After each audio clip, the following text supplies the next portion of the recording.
What's going on, guys? Welcome to episode 122 of the Taste Cast, a weekly podcast where we talk about things, react to things, do a bunch of random shit. My name's Seth. I'm Chevy. And I'm Chris. A couple quick reminders to download and play. This is your last week.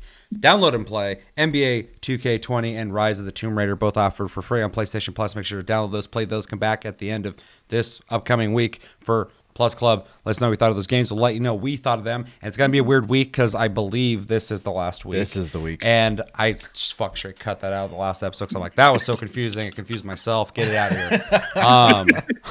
I got very lost in this month and I was like, this next week. Anyway, at the end of this upcoming week, we are going to be doing Plus Club on Friday and Game of the Month on Saturday. So Saturday technically will be next month, but it's all going to be the same. So you get it. Make sure to come back for that. And our Game of the Month randomly picked is Dragon Quest Builders 2, which is a Minecraft meets Dragon Quest JRPG builder game. Play that. Come back at the end of the week for Game of the Month. We'll be picking. Are you picking yet, or are we picking random?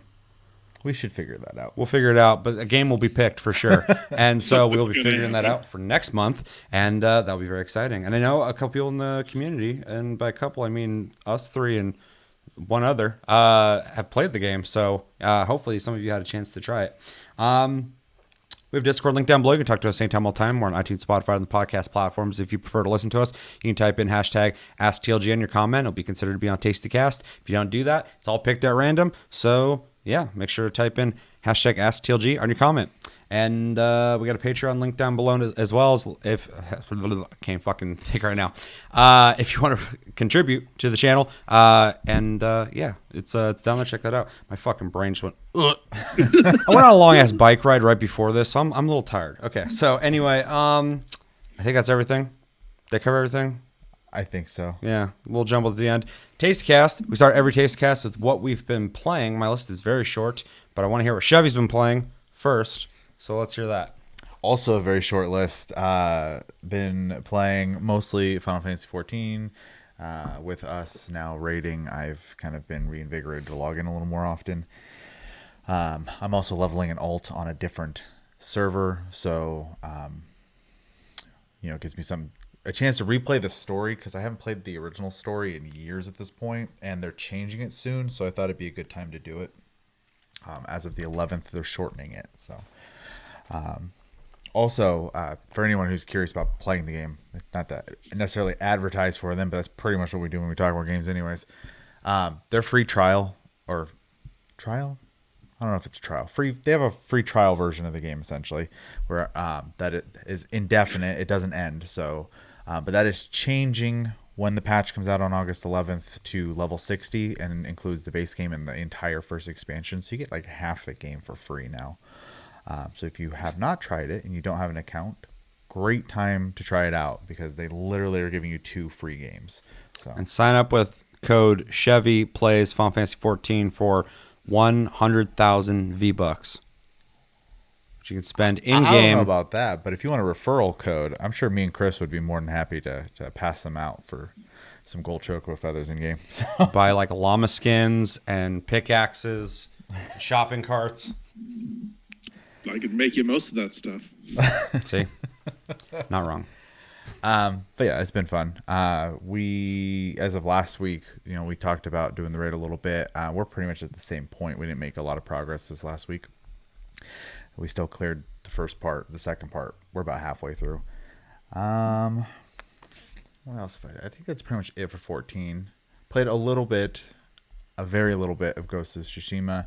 The game's gorgeous. That's all I can say. I could gush about it all day. We gushed about it for 1 hour last week. So if you want to hear us and our opinions on that game, early impressions, check that episode out. Yeah, I haven't gotten far enough to really update anything. So, but yeah, awesome game. Have you killed Mongols? I've killed a few, yes. All right. That's an update. What else did I play? A couple less Mongols. I think the only other game worth mentioning is the Fall Guys beta. Oh no, we played another game too. We played 2 games, yeah. Yeah. Played the Fall Guys beta. That, if you're unfamiliar with, is a battle royale styled game show Mario Party-esque game. It's a straight up battle royale, but yeah. It's 60 people effectively in a bunch of mini games, and you rush the end, and chunks of people get disqualified slowly until The eventually first round, it drops like 40 some people out of the fucking game. It's like, bye. 15, because it goes from 60 to 45. You sure? Yeah.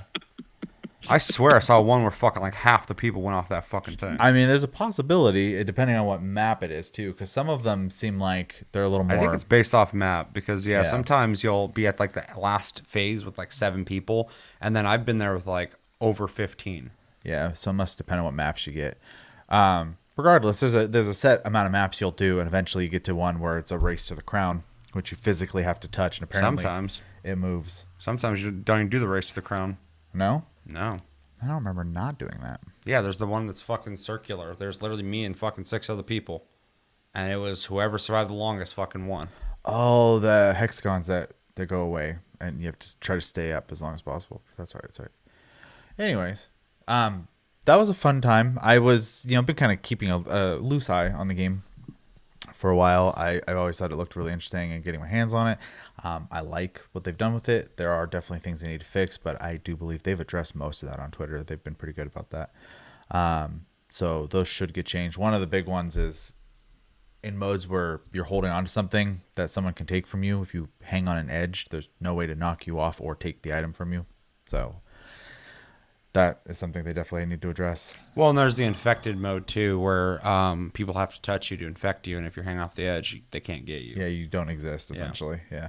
So those things, honestly, all they need is just to be able to knock you off to fix that. Well, they just need to make it so if you're hanging off something, there's a timed thing to it. Yeah. So if you're hanging on for like 10 seconds, they'll drop you or something. Yeah.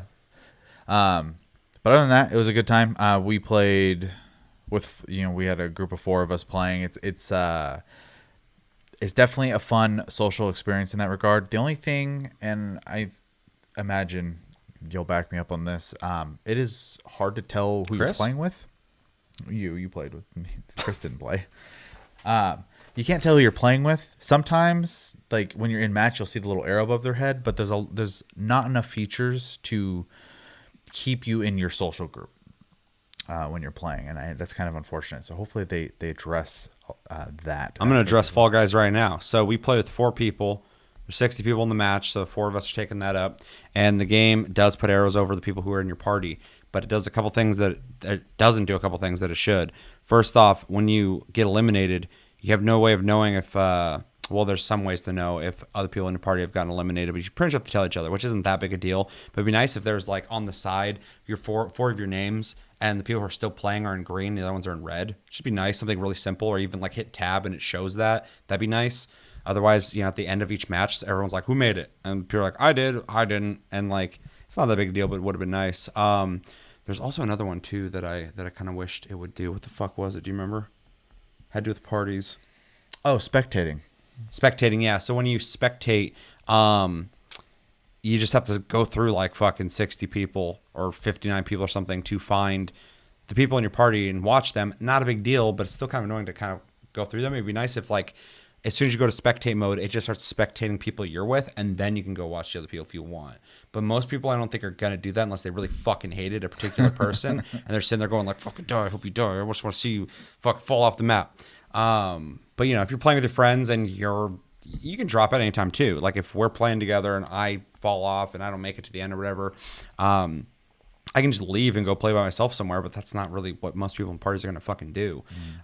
So you're going to sit there and hang out while they're playing, and you're most likely going to spectate the people that you care about, unless you just care about everyone in Fall Guys. You're just that kind of, I love everybody. I want to watch. I hope you all survive. Then you're a great person. That's awesome.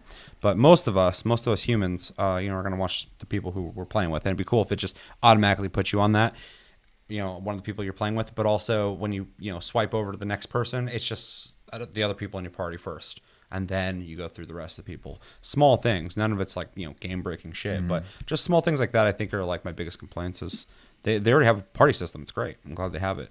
And one thing they do really well is if you play team-based matches, which happen randomly, it seems to always throw you and your team on same party on the same team, which is something I wasn't expecting because this game is not.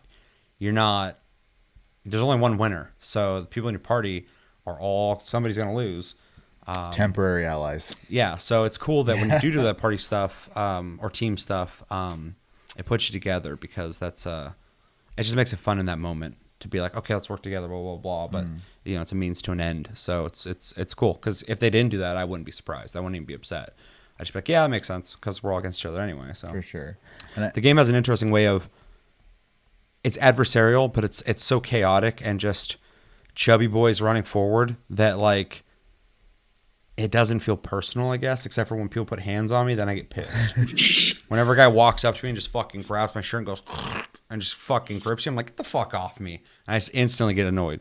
I'm like, don't fucking touch me, dude. I definitely don't get the same feeling from this as I would like playing like, you know, Battlefield or Call of Duty or something like that, where I'm like, you know, worried about being against other people in this regard, just because it's just, like you said, 60 people in just jiggly chaos running down the field. Everybody's just trying to make it going, oh no.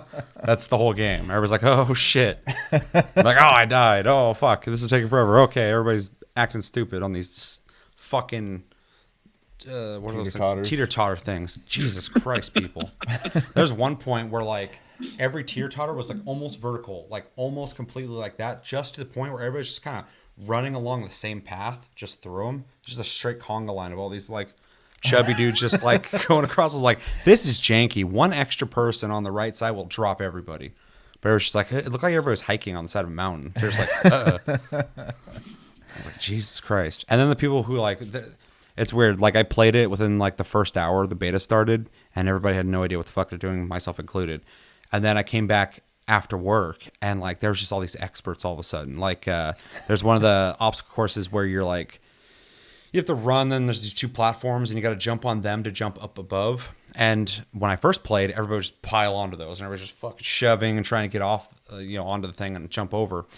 I played the second time, and I'm running, and I'm like, oh, here we go. And I go to jump on the platform, and I see like a crowd of people just run to the edge of where you're supposed to jump from platform to platform, and they all at the same time just go, Hua! And they all leap up, and they grab the edge, and they start going, and they start just like lifting each other over the fucking edge and just running. I was like, oh, something's been found out. Okay. Like the whole community just was on it now. Like they're all doing the same thing. I was like, fuck, okay. And I kept seeing that like in the beginning when I played, fucking nobody's waiting at the end of the match. You know, they got there first, so they're just like hanging out. And then later it kind of became like a community thing where some of the first like 4 or 5 people, some of them would just hang out and they'll just stand there. And they're already at the finish line, so they can run across any time. But like you're running up, and they'll try and like grab you and shit. I'll see them like, get the fuck away from me! I like dive over their head and shit. I've seen some people like best just feature ever in that game. Just grabbing people. No, diving. Oh yeah, no, I love the dive. It feels underutilized. It feels like less people were using it. God, I use the shit out of it. There's so many times where I would jump off a thing, and as I'm starting to fall, I would leap forward to try and get further over and land in front of people and shit. Or like the door one where you have to bust through doors and everyone falls over when they go through it. You can dive over the pile of people and you'll get up faster. Yeah. So there's also a trip mechanic in that game. If you hit an edge certain ways, your guy will just fall. Yep. So I'm always leaping over shit because I'm like, I don't want to trip. Yeah, it's a fun time. I don't know if it's something you're gonna sit down and play all day long, but like you could definitely sit down and just goof off with your friends for an hour or two, pretty easy. So yeah, I mean we've already made it obvious, but I played it as well. Played with a couple other people, and I really enjoyed it. I liked it a lot. People kept coming in and asking me. I streamed it, so if you want to see our gameplay, that's up. It's the last episode I did. And people kept asking me, like, oh, what do you think? What do you think? And then, like, I like it a lot. It's actually really fun. I think it's a really creative take on battle royales. If you're burnt out on the genre or you're not interested in the genre at all, those people hears the word and you're like, fuck those games. You might still like this. In fact, I have a decent feeling if you try the game, you're not going to be bored. Yeah. And you're not going to be hating the experience. It's not like other battle royales. It is 100% a battle royale, though. 100%. But you're not shooting each other. It's literally platforming. That's the basic fundamental of gaming that we all grew up with is platforming. So the worst thing you could do is get handsy with someone.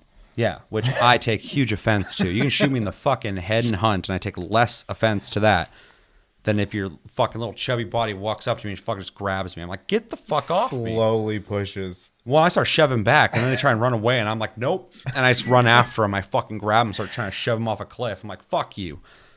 Don't touch me. I had a nice dose of karma on the memory game map.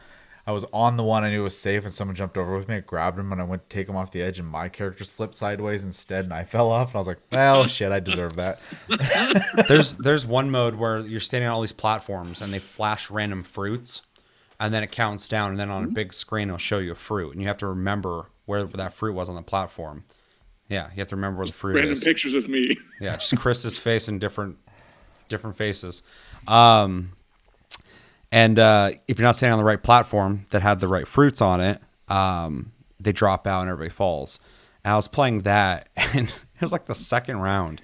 I'm just like looking around, like orange, cherry, banana. I'm sitting there, and this guy's like standing there and looking at me, turns around and stares at me, and he just runs over and goes, and just grabs me, and I'm just like, what the fuck? And I'm like, I see the timer, I'm like, get off me, dude. I fucking grab him, and he's grabbing me, and we're both just sitting here pushing each other. I'm like, I can't fucking memorize this shit if I'm doing this. And then a third guy just like looks over at us and comes walking over and goes, and just grabs both of us. I'm like, dude, get the fuck off me. And then it starts counting down. The fruits are showing up. The guy who originally grabbed me turned around and starts running, and I grabbed him from behind, and I'm like pulling him back, and he's just like trying to run forward. And the third guy's sitting there, and he fucking grabs at me, and I'm like, dude, get off me, man. We got it. And we all made it. We all ran off. But I was like, Jesus Christ, what are you guys doing? Then, yeah, on that one where it's like the platforms and they fall eventually permanently, and there's a thing that's kind of going around, and you have to just kind of survive. I had a guy early on just run up. It's the first time I experienced this. The guy just ran up and grabbed me. I'm like, what's the plan here? What, like, you're just gonna hang out with me until we fall? And the thing starts shaking under us and shit. And then he goes to run off. I grab him, and then the thing comes spinning around, and I'm holding him, and I go to try and jump while holding him, and the thing hits us, fucking knocks him over, hits my feet, and drops me to the right side of it, and just drags him off the fucking platform. And I got up and ran, but then I fell from the platform. But I was like, I fucking killed you, dude. That's all I wanted. Yeah, I don't like that shit. Don't touch me in that game. Although there's a couple modes too where there's like a ball, and you're playing soccer. It's essentially Rocket League, which is interesting. It's like two balls drop in, and they have a goal, you have a goal, and you're trying to fucking knock them in. And in modes like that, it's fun to just run around and hit the ball. But sometimes it's so funny how, like, when you grab somebody, a lot of times they won't even look at you. They're just trying to run away while you're holding them. And I'll like go over, and their defense are sitting there waiting for the ball, and I'll run over, and they'll like look at me and start running. I grab them, I start pulling them, and they're just like trying to run away. And I'm like, nope. And the ball goes flying by, and there's like, the ball. And I'm like, just trying to hold them. That was like my plan on a lot of the multiplayer, like the co-op teams of three or three team modes. Is I would just like find people like the ring hopping through the rings. I'd see people getting close to them, and be like, and just let them stand there while other people jump. And they were all pissed. We did that. There's another mode too where there's a bunch of eggs in the center of the map, and there's 3 teams, I think. And you're essentially trying to grab all the eggs and put them in your basket. Everybody's got like a separate basket, and basket essentially being a hole. And so there's 3 teams all doing that, and we're all doing it. And then eventually we're just like, wait, let's go get their fucking eggs. So we'll like start running into their thing. We're all trying to grab them out of there. And there's just like 4 of them just in there just waddling around, and we like grab an egg, and they're just like, tsh, and they knock it out of our hands, and they go running off to do something else. As soon as you grab an egg, they turn and come back, and like, tsh, and they knock it in your hand. They're like trying to get out of the hole, but every time you go to grab an egg, they're fucking knocking it out of your hand. So it's just like you just grabbing their eggs trying to get out of the hole. Eventually, every once in a while, you do get out, and you like run away with it, but it's so hard to get out of there because everybody's just in there. Well, fucking the just, steps don't are touch my egg. huge. Yeah, they're like gigantic. max jump. Yeah. You gotta like leap out of there with an egg in your hand, and they're normally above you, just waiting for you. Just like, no, just like it's just Sounds like fucking shopping chaos. with a 6-year-old. Put the candy down. No. That's what it feels like, yeah, because you'll grab their egg, they'll let you get close, but once you almost at the exit, they just go boom, and they knock it back out of your hands. You're just like, God damn it. And that's happening in every fucking basket of eggs. Everyone's just fucking doing that. Yeah, it's just pure chaos. Yeah, that's the whole game. There's another one too I like, that you start at the bottom and it starts filling with lava, so you have to do the obstacle course, but there's also like a time. They all have a time limit, but this one will eliminate you if you get hit with the lava, which I like. Out. Yeah, you're like, how'd I die? And I was like, oh yeah, lava, and you're like, oh yeah, because you can see it on the map. Like a pink foam, but yeah. Yeah. But yeah, all in all, my impressions, really dug it. Is way more fun playing with people than is on my own. I'm not I'm not against playing games on my own. I do it a lot. I actually like it, but I also like playing with people, and the game's definitely more fun with people who you can kind of like go, oh shit, that was crazy, or oh I made it, oh I didn't make it. It adds a cool dynamic to it. My only concern with this game is the long run, the way it's supported. If it's not supported well, I don't think it's going to do well. If it's supported really well, I think this will get a cult following, similar to something like Rocket League or any of those other like not AAA games that have like really strong communities of people who just are lifers for it. They'll play it till the game's like gone. I feel like this game has the potential of doing that. But not if they don't support it well. It's got to get new, maps, modes.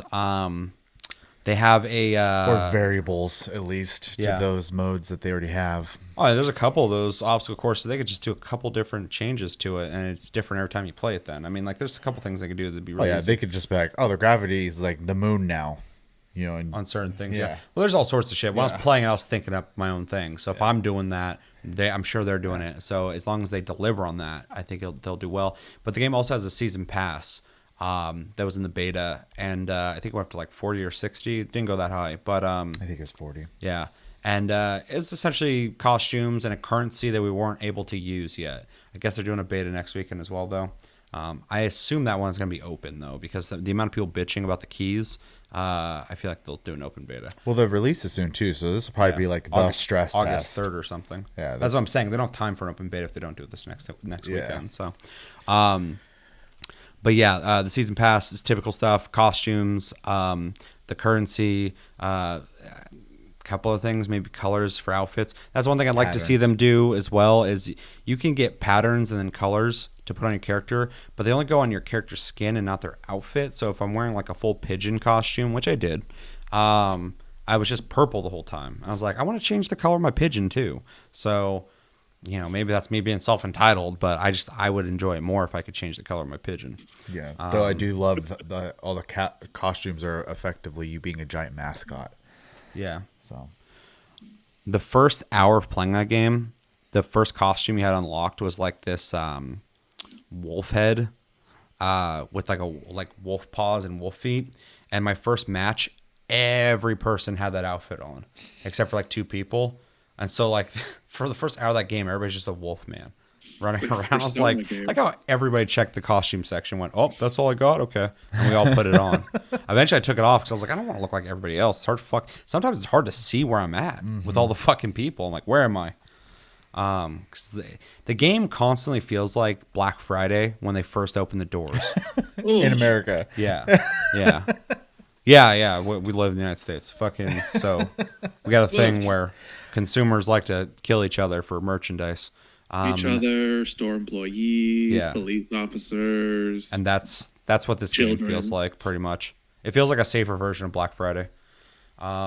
Because there's literally fucking maps where there's like doors that'll shut and everybody just crowds on them and they're just going and then the door will slightly crack open. People are squeezing through, shoving each other down. And I'm like, this is scary. This is why we have like laws and regulations when it comes to fire safety.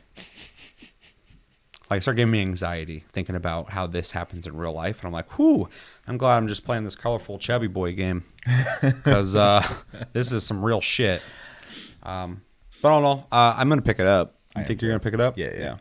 Especially because I do think it is a fun game. And the season pass items are pretty fun, I think, which is really the whole thing. They just got to keep pushing with this game is fun. Just keep making it like a fun time. When I think that's what's inviting about it too, is a battle royale. It's hard. It's literally a battle royale, so I'm not going to not call it that. But it's so inviting for people who don't like battle royales. When people are like, I'm sick of the genre, I'm like, well, look at Fall Guys. Yeah. You can't be sick of the genre. It's still evolving. This is a completely different game. It just follows the one principle of battle royales, which is large elimination games, where there can only be one person who can win. But everybody else is, everybody's fighting for that number one position. That's a battle royale.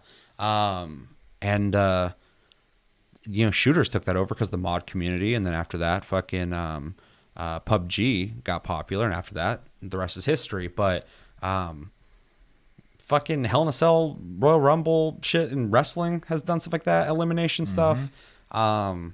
This game is it gives me a Mario Party vibe when I play Big time. It's not just obstacle courses. It's like game modes. I would actually love for them to put some like other modes in that were kind of similar to like Mario Party as well.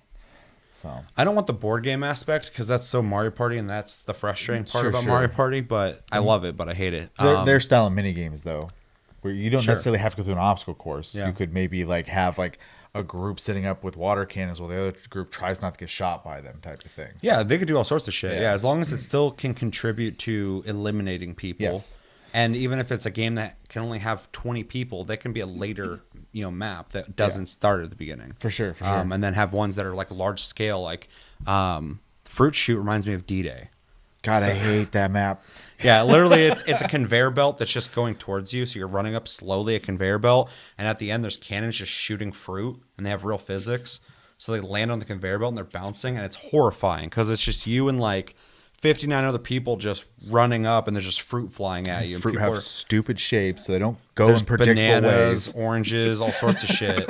And you'll watch them fly and just take fucking group of people out. They go flying past you, and someone just get knocked in the head, and they're just on the ground, knocked out, and they like get up and start running again. And everybody's just trying to get through it. And that one's just horrifying because you're just watching the fruit fly. You're like, oh shit, and you're like running around stuff like that. And it's really fun, but like they could totally do a different scenario that's similar to that, where you're just trying to get through some kind of crazy obstacle course of things getting lobbed at you and stuff like that. I was pretty much the only one that was like that. Also, the game's super accessible because there's almost no buttons. Yeah, there's jump, leap forward, and grab. Yep. So hitting too many buttons is an issue for whatever reason. This is another game that's also going to be just really easy for people to just get into and play without having a huge learning curve. And the fucking key drought that happened in this last beta where people were all over the place. I streamed it. I had like 140 keys at my disposal. I gave out a lot of them. They went quick too. Like it was like 80 of them I got rid of in like less than 2 hours. And then you go on Twitter and people are like, fucking, why did people get keys? Blah, blah, blah. I'm like, because I signed up for the fucking YouTuber streamer thing. I read a thing Yeah. and followed some instructions. Some guy also was like, why didn't they just let us sign up for the betas like normal betas? I'm like, I signed up for the beta. I got in it. I gave people keys because I signed up for it. The beta prior to that didn't have the keys, I signed up for that. I got access to it. It did have the signups. If you're one of those people who are confused by that, Devolver Digital's website has a beta sign-up page for all of their games that includes Fall Guys. Yeah. My point, though, being this was a great strategy because this game, a lot of people are like, what's Fall Guys? So obviously it's not like high profile, but the limitation on the keys got people fucking crazy. It's also one of the top games on Twitch all day. Yep. And because it got really popular in that day, they started advertising pre-sales on Steam. And that had nothing to do with the guy who made the game. He was like, Steam just put this up. So Algorithm, baby. It was obviously getting, traction. I think because of that key drought, the game's going to sell really well. I don't think the game itself was going to make it sell well. I thought it was going to sell just fine. But I think it's going to sell way more than it was supposed to or should have because of denying people access to the game. It reminded me of when I was at E3 and like people wanted to play Final Fantasy VII, but you only could play it if you got a ticket to play it, and people were like fucking buying them from people, and you heard people talking about it everywhere.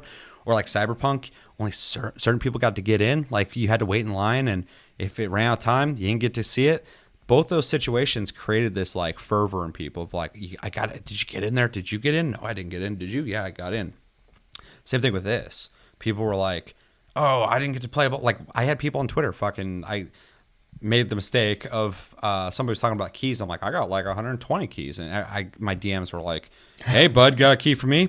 Hey, I grew up in hard conditions. And like I got life stories. I got fucking people going like, I've been looking for hours. I can't find a key.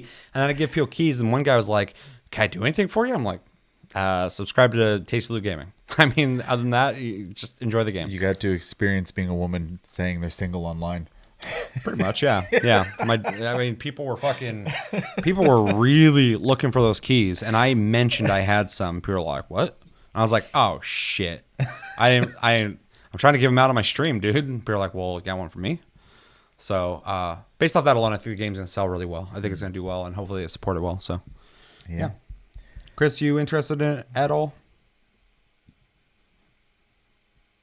Me? people are playing it and he has it, he's gonna play it. Yeah, that's how he is. Wait, you want me to play a game with you? Okay. It's fun. You play with It is people. You play with people you have fun with, and you get to customize your character. And if you want to get a little drunk, the game doesn't, matter in that regard. So Drinking.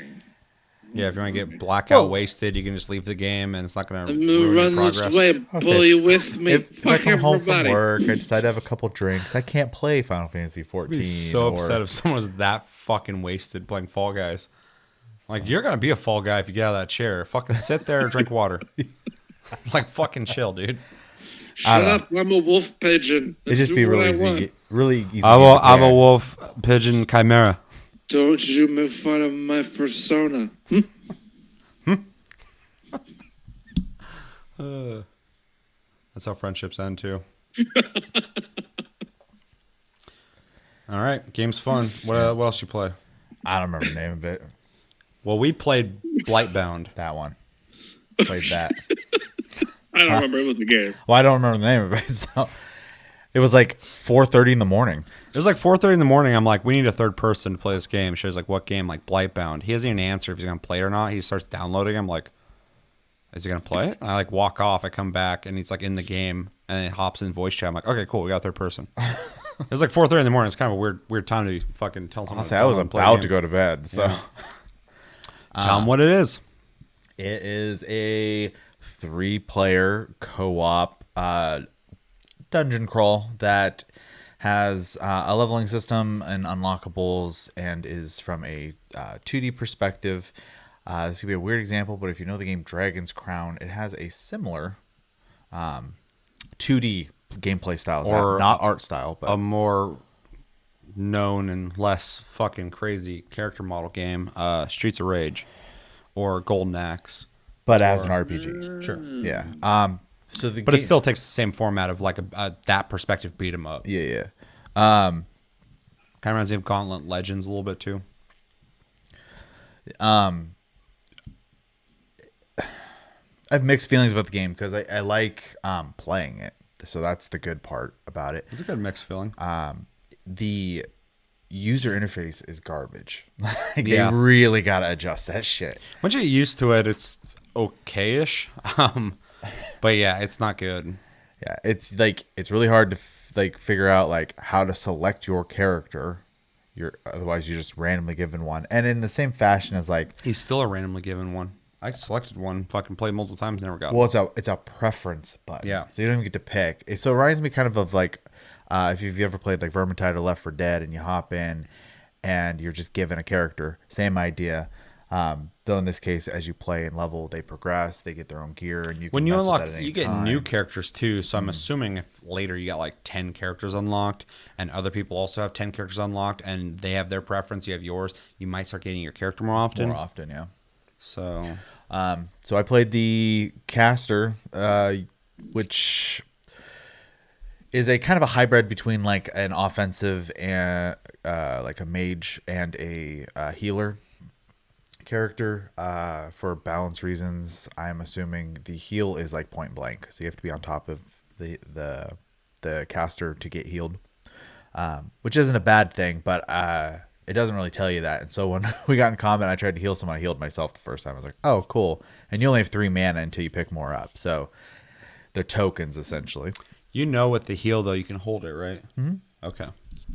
Because when I But played, not the first time. when I played the healer, I didn't have problems healing people just because I would hold it and I'd run around and people would see the circle, I think, and they'd always come running to me, and then I would execute it. Well, yeah, and as we got further in to our play session, that became less of a problem. Yeah. It's just when we first started playing, I didn't know it did that. So I clicked and it went, boom, Yeah. healed myself. And I was like, okay, that's not good. So Yeah, it just makes a big circle around your character and heals anyone in it. And of course, you're going to be in that circle. You're casting it, but everyone else has to come to you.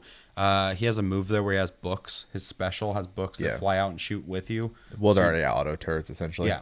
And when you have your special activated, your heal's bigger. Yeah, I assumed it empowered all your moves. You also have a light attack, which is essentially your normal attack, which you can just do indefinitely, and then the rest of your moves have like cooldowns and whatnot. So your strong attack with him is like a conal blast, and then one of the moves is you can cast a shield on someone so they don't take damage for a little bit. And they definitely wanted to make sure the game had like synergy in that regard, because like you have to rely on each other to get through maps in order to like survive. You need someone who can take hits. So fortunately there's a tank character. There's also more so than a game that loosely does the classes though. Like this literally has a tank who you can start just stacking on health onto him, and he has a shield move that negates a shitload of damage. So you can literally be in a crowd of people. He has a move. I play it on controller, so when you hit triangle, he does a shout move, and it's fucking huge, and all the enemies on the screen will come attack him. Then you can just put that shield up, and fucking they start hitting the shield. You're taking minimal damage. I almost never healed you. Yeah, exactly. Yeah. I was tanking pretty decently, and the only time I'll be able to say that because I don't tank in MMOs. But and then he has like a ground pound like stomp move that does damage in a circular area. So a lot of times I would sit there with the shields up, whatever, and I saw when people weren't swinging, I'd fucking stomp real quick to do damage. But I was just trying to keep people. I was tanking like you should be. And that's cool because the other character, the first three that you start with, is a tank character like that. He's got other moves, but I'm not going to go too far into that. I think that's pretty much all of them, actually. There's a rogue character, and you have movement moves as well. So. Yeah. They'll have like some kind of dodge move. The mage teleports, the tank guy leaps forward, kind of like dashes, and the rogue rolls. But the rogue has like fast attacks. She has one move where she throws a smoke bomb at the ground and anyone in it. I think it does something to the enemies too, but it makes characters in the smoke do more damage too. So you're in the middle of like a fight, you just drop that, and anyone in that smoke's gonna do more damage in that fight. But she actually does extra damage when she backstabs people too. So a lot of times you're rolling past enemies and you're stabbing them in the back to do more damage and getting crits in. So there is a synergy to the game that's more so than like, oh, I'm the guy who survives a lot. I'm gonna hit all the characters too, like everybody else. You're actually doing stuff that the other teammates have to coordinate with you. Just like getting health, you gotta have the healer to give you health, essentially. And there's no other way to heal. So if he goes down, it's not good. So you literally have to rely on each other. Just like the rogue. The rogue's DPS. So she has a lot of damage. She doesn't take damage very well. So you got to be dodging around and hitting when the enemies are preoccupied. In boss fights, I'd wait till the boss is looking at the tank and then come up and start spamming moves on his back. And then when he faced me, I'd run. And I'd be sure to drop my gas or whatever. So it has more than I've seen in any game like this. A very, very MMO holy trinity of DPS, tank, and healer. There are other characters though. We just recently unlocked another rogue type character, but has different moves than the other rogue. I haven't used her yet. It also has. There's also, real quick, something I want to throw out there. Yeah. This is also another Devolver game, which is interesting. It's weird that they put this out into beta at the same time Fall Guys came out into beta and didn't say anything about it. Yeah. Because I didn't even really know about this game until I saw it in beta. And I was like, I'm gonna try that. It looks kind of neat. And I was like, oh, this is pretty neat. Yeah, it is pretty neat. And it comes out on the 29th. UI is frustrating, but yeah. The other MMO like style feature it does as well is it does mechanics and has tells. Yep. So, and because it is an action game, the speed in which the mechanics happen is a little faster than you would expect in like an MMO, just because you can react faster. That's actually one of my favorite things about the game is each level. You run, you beat shit up, you figure out, not really puzzles. There are actually puzzles. Mm-hmm. There was one where we had to open these gates, and there's another one where we had to hit these things in a certain way to open another gate. So there's straight up puzzles, which is cool. But also there's like obstacles, there's like lasers you have to dodge, and like there's that elevator we got in that had like enemies spawning, but then also while like, lasers were happening. Lasers coming up and down, also going across the map, and you had to like go between the holes in the lasers, stuff like that. And it like kept you busy. It was, I actually really liked it. Yeah, and the one thing about playing the caster was the teleport. You're invulnerable when you're invisible. So if I couldn't dodge a mechanic, I would just teleport through it. So. Yeah, where I had to like run around the shit. Yeah. So I mean, it's got a lot of really good ideas. It also has what feels like Payday 2 style system for level select, where like it'll give you a bunch of random maps. That's a good way to put it. They all have different difficulties and rewards. You're replaying the same scenarios, but the difficulty might be different. And we only Or played the- 2 of them. There's Yeah. more that we Well, didn't play. and the second one we accidentally picked was actually rated as tough difficulty, and for the whole that was the one with the elevator, which was the first part. I was like, okay, I can see why they called this tough. But then the boss fight where we had to fight 2 bosses at once, Pretty rough, yeah. was pretty rough. We almost did not win that fight. So. Yeah, me and Sarah did the exact same one later, and I was like, that was fucking easy. We did it, and I was like, that boss was really easy. I don't remember being that easy, and it's because we played on tough. Yeah. I forgot that when I played originally. I just remember when you said it, but yeah, and so it made a difference, but we beat it, so it got kind of fucking, that fight though, like a couple times people went down. I was like, we're not going to make it. And then the bosses died. I was like, whoa, like we did it.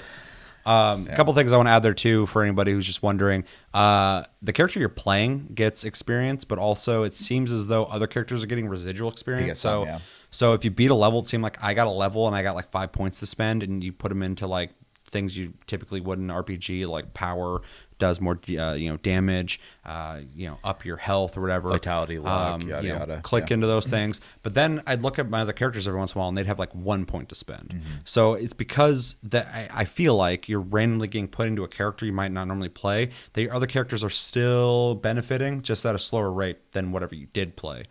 Which I think is kind of a cool system. It's not really leaving the other ones behind. And then there is loot, which is cool too. It's random, but it all goes into your inventory, and you can equip it on any of your characters. But they all have different properties, like 6% to crit chance, 5% to crit damage, and you can stack that onto the same character. You put it on, a character you wouldn't normally put that on. If you want, maybe you got an idea that might work or whatever, or experiment. But it does have loot, does have progression. So, which is kind of interesting because Devolver doesn't do a whole lot of games like that. They do a lot of like, really hyper violent action games that are fast paced and difficult, which is something Devolver's kind of known for. They obviously have done other things as well, but it's cool to see them do like a strategic RPG, but it's still got like a Devolver flair to it. It's got a style to it. Well, I would say it's definitely very dark. Yeah. Well, it's like challenging too. You can play the harder modes, and like some of the shit's fucking difficult. The first time I played with you and Sarah, like we died like 10 minutes into it. Yeah, we failed. Yeah. But I also think we were all figuring out our characters too, which...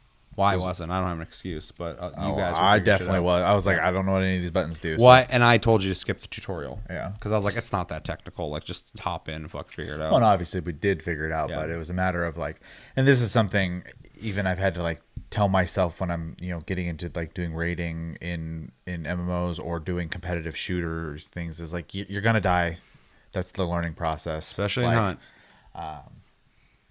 You die, you get better. That's just the way it works. So, and this game is very similar in that regard. It's not, it will try to kill you pretty quickly if you're not paying attention and playing together, which is a huge emphasis for sure. So yeah, you can't play this game on your own. You have to play it with people or with random people. It also has same screen co-op, which I think is really neat too. But you have to have 3 people. The game's designed to have 3 people. But I do like that, and I assume you could have 2 other people playing with you on the same screen, or maybe one other person. I'm assuming you're still going to play with someone online, or maybe connect with somebody. So I haven't tried that yet, but it does have a lot of options for you to be able to do multiplayer for a game that essentially is making you play multiplayer. But I think that's good, because I think it would take away a lot from the game if you didn't have other people playing, because it's like playing an MMO without other people. It would not be as fun to coordinate things. So, but yeah. Yeah. Did you like it? I did. Except for the UI. Yeah, I find it incredibly frustrating, only because I can't really see the reason behind the choices, I guess, because they seem like such simple things that should be easier than they are. I'm less upset about it than you are, I guess, but it is clumsy. It's not done well. It could definitely be refined. Hopefully they'll do a redesign of it, but because it's not doing anything new that other games haven't, so it has no excuse really. It doesn't have to be like every other game too, but it needs something a little more streamlined. And there's so many ways to get into certain parts of the menu too. Like you can click over here and do it, or click over here, and it's like just simplify it. Like just have like a simple menu. It doesn't have to be this weird thing. I don't know. It's not that big a deal. You figure it out, but it could be done better for sure. The game itself though, because I agree, I will be picking this game up. Apparently it comes out on the 29th, so really soon. And I'll be picking it up for sure because I actually really liked it. Hopefully, it has enough to think about the long term. But I like everything it's doing, so it's pretty cool. It's 2 Devolver games. I'm just like, well, fuck. I got a couple games to buy soon because I think Fall Guys comes out August 3rd. Yeah, I say they're definitely soon. Early August. I can't think of anything else that is really down the pipeline besides Cyberpunk. So it is interesting to see a couple. It's time to fucking beat Final Fantasy VII, beat The Last of Us Part 2, beat Ghost of Tsushima. Yeah. Beat NBA 2K20. Come back at the end of the week for Plus Club. I have a pretty small window that I gotta start getting some stuff done in because that patch comes out for Final Fantasy on the 11th, and that's gonna be a big one. So gonna suck up a lot of time. Play anything else? That's it. Well, you pretty much knocked out the games I've played as well. Played Fall Guys as well. I've already talked about that. I like it. I'll be buying it. I think you guys should definitely look into it when the beta starts next weekend. If it does, definitely check it out. Watch It's on PS4. Watch my stream. Yeah, it's on PC and PS4. I only had PC keys, a lot of them. And then, yeah, Blightbound, played that as well. Liked that. I'll be picking that up. I've been playing Hunt Showdown, almost having heart attacks left and right. Did not do very well the last time I played, which kind of sucked. A game, when you're doing okay, it's fine. When you're doing really good, you're just fucking loving it. I love it regardless. I don't care if I lose or not. But you do start going down a downward spiral when you lose enough. You start going like, fuck. And then you play again, you're like, fuck. And then you play again, you're like, fuck. And like, it's just not happening.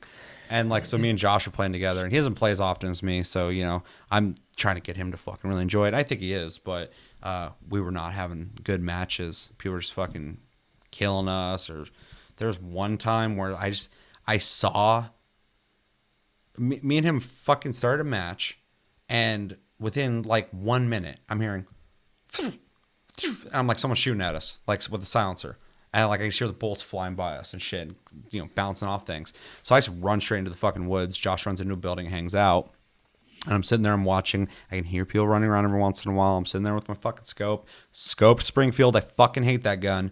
I prestige, so I have a bunch of shit weapons right now. That's another reason why I'm not doing very well.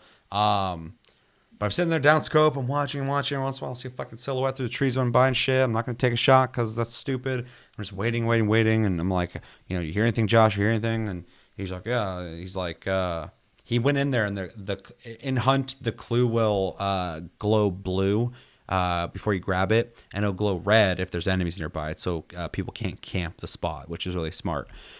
It also will have this crystallized form over it if it hasn't been fucked with, but it'll have a hole in it if somebody has fucked with it. Josh went into that room, and it was glowing blue, and it hadn't been fucked with. He's in that room. He's got a shotgun. He's just waiting for him to come in. He's going to fucking blast him. This is from what he told me. I asked him later, I'm like, so I was like, so the clue's in the room with you? He's like, yeah. I'm like, what? Is it red? And he looks, he's like, yes. I'm like, okay, so they're like right on top of you then. And he's like, yeah, and it's been fucked with. And I was like, that's weird. There's a move in the game that they added very recently, Serpent something, and you're able to interact with clues through like walls and shit. But it takes longer and makes a certain noise. I've never encountered it. I've never used the move. But it's a way for you to be able to get clues without going directly up to it. So I'm assuming it was like a Scooby-Doo mystery. Because fucking after he checked the clue, dynamite came in the window and just blew him up and killed him. Yeah. And the whole time I'm like, how did they fucking get the clue next to you like that? And how'd they just know you're in there? And maybe it gives you a certain sound to indicate red if you're doing it through a wall. I have no idea. Let me know in the comments if you do know. Yeah, he gets blown up and fucking they had fucked with the clue and everything by the time he's in there. They never entered the room, so they probably watched him run in there and he never came out. So that's what I'm assuming. This game constantly, I'm just like, I know they're doing this. They're going to do this. They're going to do this because you're trying to anticipate what people are doing.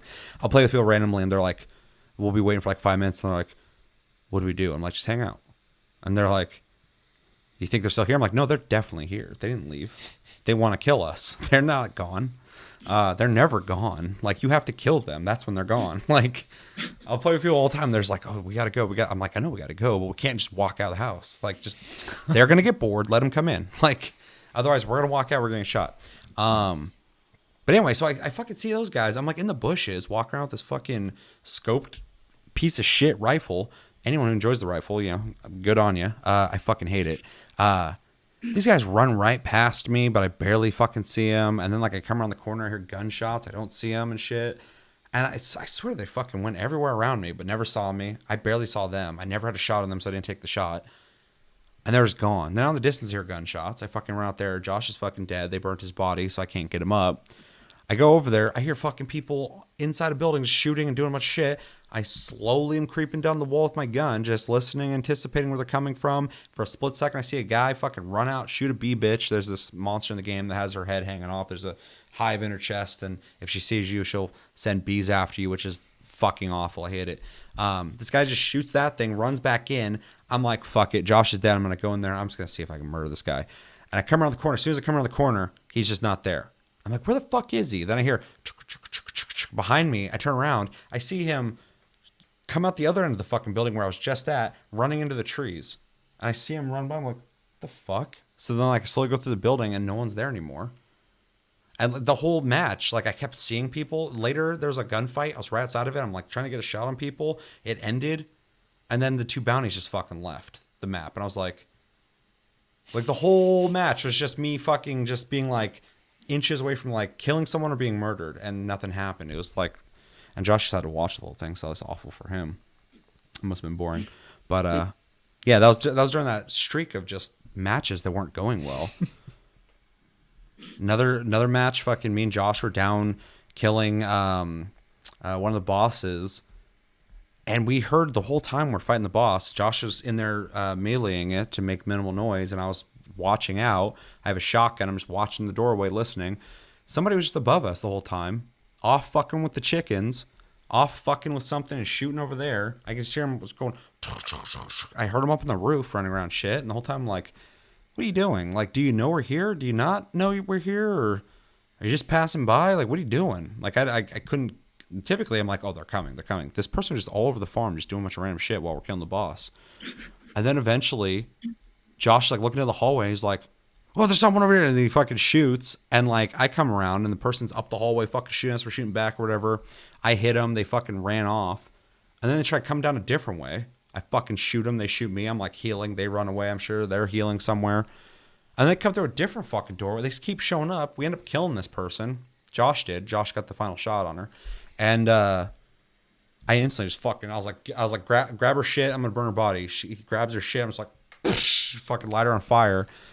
And then we leave and nobody else is there. I'm like, that person was by themselves? Just sneaking around? Fucking came down here trying to fucking murder both of us?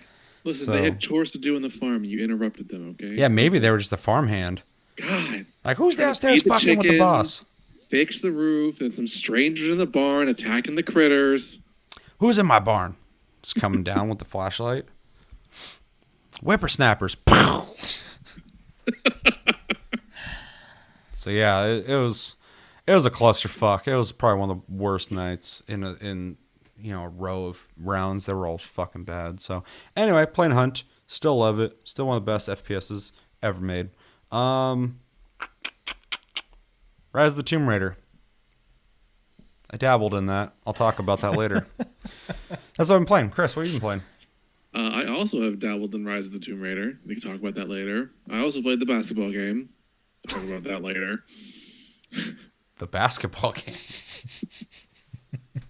The ball game with the hoop. The b-ball game with the hoops. You know. People run around in shorts. Yeah. Dribble, dribble, swish. Dribble, swish, swish. Shoot, miss. I beat the base game of Pokemon Sword, so I am the Pokemon champion of the game now. Oh yeah. Haven't touched it much since then though, because I'm not really sure what else to do. That's not good. I say Pokemon has huge post game, so yeah, I'm just not sure where to go. Okay. In the game. That can be remedied. Yeah, so there's that. in 14, we've just been raiding. I think we did Rama relatively quickly compared to the last couple of times. I think we did 4 pulls, 5 pulls maybe, and we killed it. So that's No, good. No, I'm wrong. we did about 4 or 5 polls, and then I won't say who it was, but someone was getting frustrated and we needed to take 5, which we all just agreed on.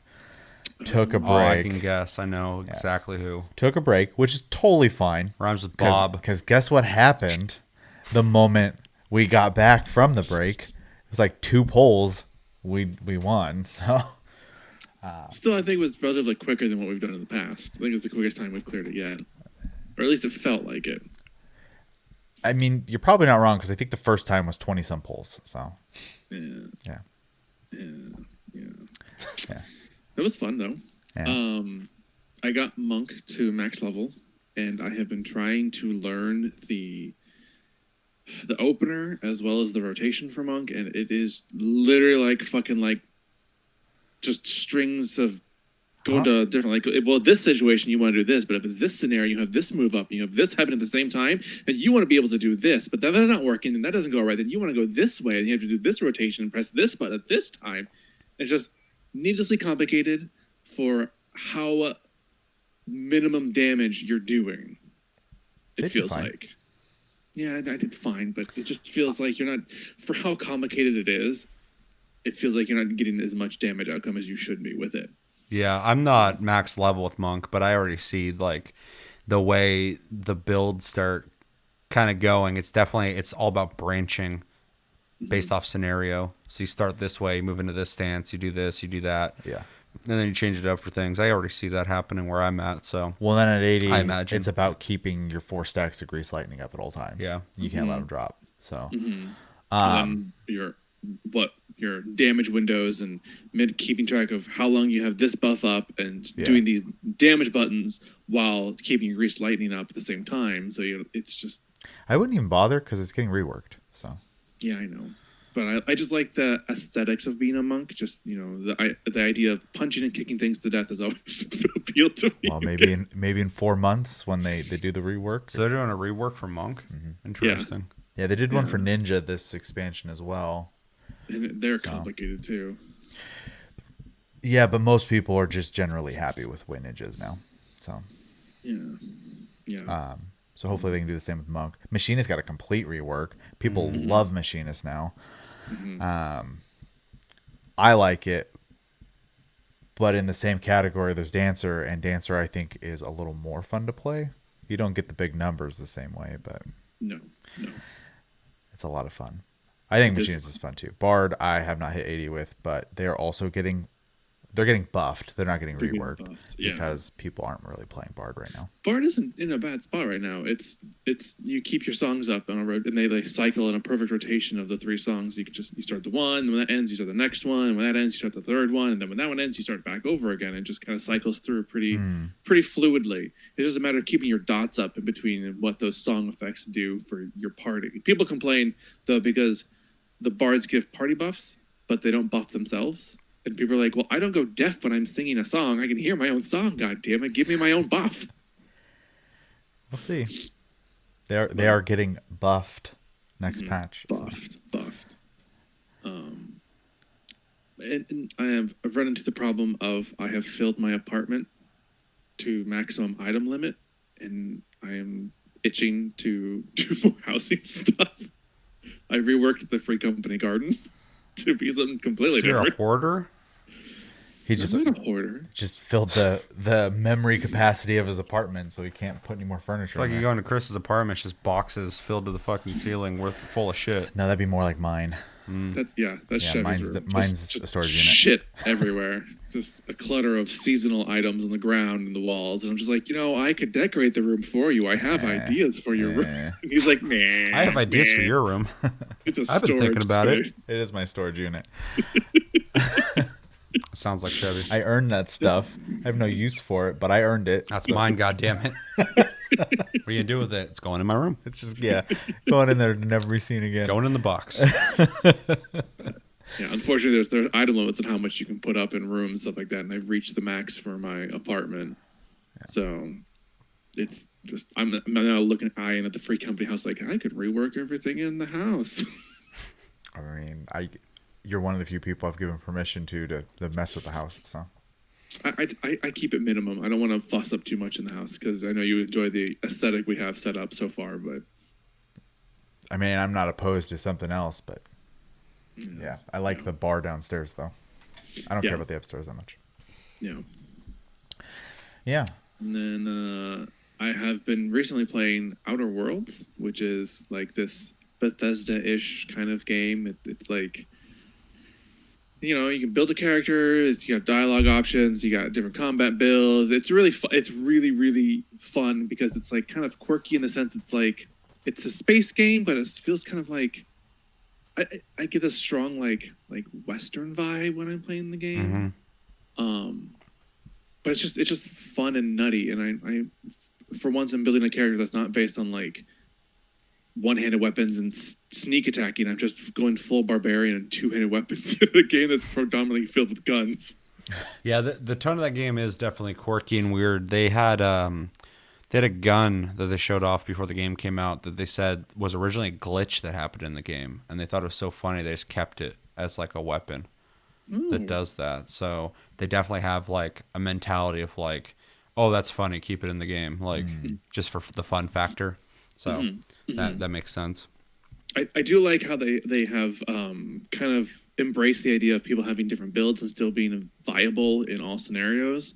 And by that I mean like there's a gun that I got, it's a shrink ray gun, and it doesn't get bonuses based on like your single-handed weapon or your range attack. It actually gets damage bonuses based on your science skill because it's a science weapon. It even has a display in the background indicating that it's like a little atom to indicate that it's a science-based weapon. It's really fun. It literally shrinks the enemies. If you hold it down, it just continuously does damage to them. And it's just fun because there's so many sidekicks you can have in your party. They're all unique and they all have different dialogues and you know, quest lines. And I mean, not to spoil anything, but this game's been out for a while. But one of my characters is apparently a lesbian, so I really enjoyed going through her quest line of trying to date other women. Yeah, I heard. I played it a little bit when it came out. I didn't play it too much just because that game I can tell is going to be, you know, a sit. And I heard really good things about it. But I heard that the sidekick system is really cool and that they're all, you know, have detailed stories. But the thing I guess that sucks is once you finish their stories, they're just kind of like they just kind of hang out there and they don't really say anything anymore, which is like kind of breaks the immersion of those characters existing when there's like, okay, we're done. Well, I haven't gotten there yet that I know of, but we'll see. I mean, but there is a perk that you can get. It's basically like a lone wolf perk, so you do like 25% more damage if you don't have any allies with you. Interesting. So you can take that and play the game solo, or at any point you can dismiss any of your crew at any point in time if you don't like them. So it's fun though. I really like the details they put into it. Like you can go out and collect just random shit throughout the world, and if your party members enjoy those items, it shows up in their cabins as a decoration. It's really cool. I really like it. It shows like that little depth and flair to each character. But I'm enjoying it so far. I was playing it before we filmed. I need to fucking play it some more. I stopped playing it because at the time something else had come out, and I prioritized that over it. But it's definitely a game I'd like to go back and play. Just like fucking that Star Wars Jedi game that came out. I saw that today. It was like on sale for like $20. I'm like, that's a good price for it. I don't got time for that. So I just didn't fucking do anything. Well, I mean, if you have Xbox Game Pass, this game is the Outer Worlds is part of that. So that's why I've been playing it. I was like, well, I've got this Game Pass. I don't really play it a lot, all these games, so I'm just gonna. There's a shitload of games on there. Like Game Pass. A lot of games. Yeah, I constantly time I look on there, I'm like, I don't want to install all these fucking. I already got a lot of games on Steam, and this game, the Game Pass is just access to more fucking games that I don't own, but I can play them. They're all here. Yep. So that's it's a really good way for me to. I've tried quite a few games that I always kind of wanted to try, but I didn't want to pull the trigger on, which is easy for me to do. So it's like real, like I don't know if I was gonna like that or not. Or games like the Mech Warrior game that's on there, Mech Warrior 5. That was like an Epic Games exclusive for like a year, and that's why I just completely forgot it existed. And it was on Game Pass, like, oh yeah, and I play on there, and it's pretty neat. But like, yeah, if that would have showed up on Steam, it had fallen off so much off my radar that I probably would have overlooked it. but with Game Pass, I didn't have to fucking buy it. So. And Game Pass has this really cool like little roulette button. It's just like, tell me what to play today, and I'll just cycle through everything they have and pick a random game. I think that's how I started playing this game. I was like, man, tell me something to play, and I was like, oh, you have that game. Let's play this. Yeah. Yeah, it's kind of like Netflix sometimes when you're looking through all the games. So it's cool they got that system where you just click the roll the dice button and it just throws a random game at you. Outer Worlds also has this really cool system that I like, where it's not all like bonuses and perks constantly. Randomly through the game, it has like this internal tracker of like things that you do that you can get, like, what is it? Basically like debuffs, bad traits. So like the healing is like this inhaler that you use, and if you use it too many times, you get the option of becoming a drug addicted, where you have to keep constantly inhaling. But every time you take one of these faulty things, you get a bonus perk point if you want. But you can also refuse it altogether. I think it's a really cool system. Like, I kept jumping off too high of a height and like crippling myself temporarily. And then it's like, oh, we noticed you've done this a lot. Now you can be permanently crippled, which where you move 30% slower, but you get a bonus perk. I'm like, no, I'm melee. I gotta run it there. Yeah, that sounds awful. But that's cool. It even does that. Yeah, that opens up. It gives me ideas like of doing like challenge runs where like you just take all these negative side effects and try to beat the game that way. Well, if you're making like some kind of like survivable, just unload on everybody type of character, moving 30% slower, which would drive me fucking insane. But for someone who's playing that kind of character, you should essentially RoboCop at that point. It could really help you out. It's true. It's true. Or make a build that's more interesting. So. And your sidekicks will have perks and things you can control too, which is really cool. You can control how they engage in combat, whether they stay far away or whether they stay really close in melee range for combat, or if they're aggressive or if they're really passive and stuff like that. So you can really customize them to be like... Can't you activate their specials too? Yeah. If you get the right perk bonuses, you can make them do special attacks and things like that. You can even make it so like all of them have the same like base perk tree line, but then they have one unique perk tree that they go through, but you can make it so that like 30% less likely to get aggro or 30% more likely to get aggro, so you can build like a tank character and things like that. It's really cool. It's a really neat system. Yeah, it makes me want to play it. It's a lot of fun. It's a lot of fun. I probably still pass just because I know what kind of game it is. Game Pass. Too big. I'm gonna Game Pass Can't do that. Anything else? Other than like Overwatch here and there, not really. All right. Anything else? Anything? How about you guys? Anything else? Let us know in the comments what games have you guys been playing. Did you guys get a chance to play Fall Guys? Did you get a chance to play Blightbound? What'd you think of the Outer Worlds? I've only heard good things about it, but not a lot of people played it that I know personally. I know, plenty of people probably played it. But yeah, let us know what games you guys have been playing. What games would you recommend us play? Are you looking forward to the next Fall Guys beta? Maybe you didn't get into it because you didn't watch my stream. I didn't take my fucking codes I was giving to everybody. I put them in the Discord. They got sucked up. I wonder who took them. Like, I know one person who took some, but well, I imagine we have plenty of lurkers. So lurkers. But yeah, let us know everything you're thinking about in the comments below when it comes to what you've been playing.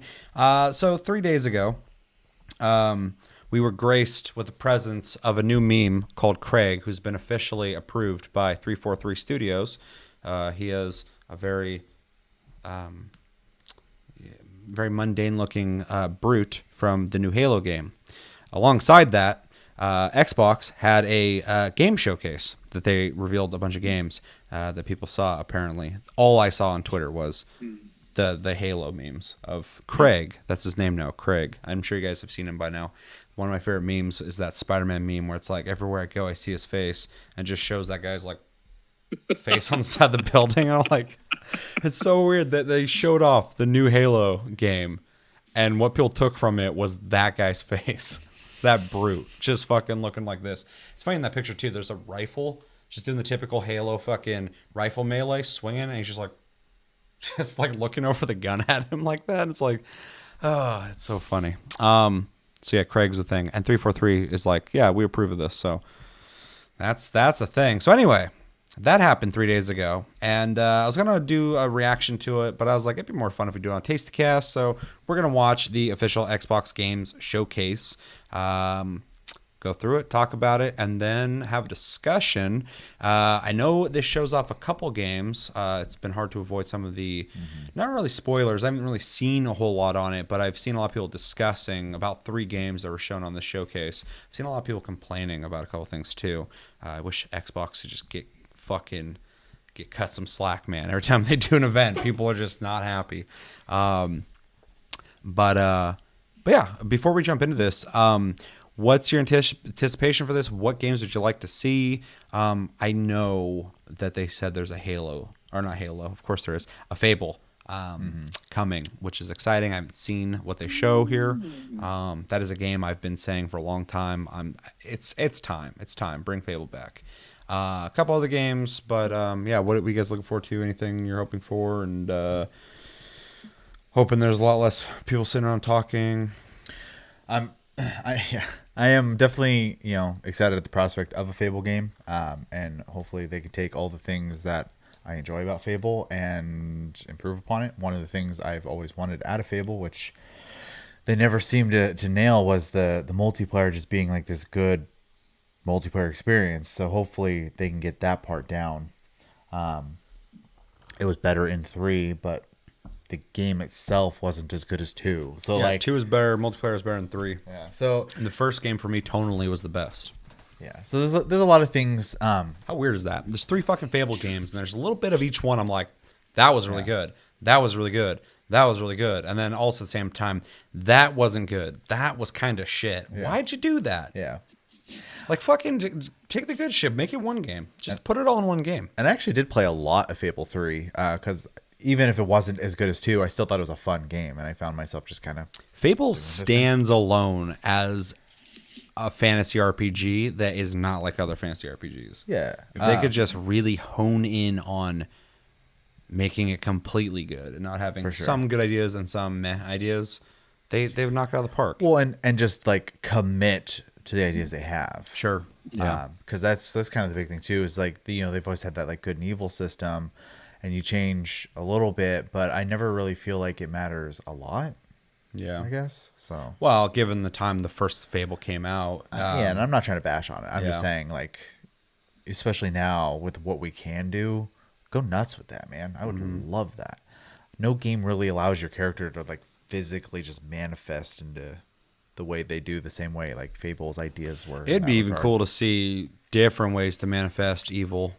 Like my evil character might look different than yours. For sure. Based off of things I might have done. Maybe if you steal more often and you start turning evil from that, you start looking more like kind of like a dark rogue type character. Because eventually you just get really veiny and you have the horns. Yeah. Which is cool that you eventually turn into that. But variances would be It would be cool to like, have a difference of like, oh, I'm bad, but I don't go around killing people bad. I just steal, or oh no, I murder fucking everybody. Yeah, magic does this, melee does this, running around does this, stuff like that. So yeah, for sure.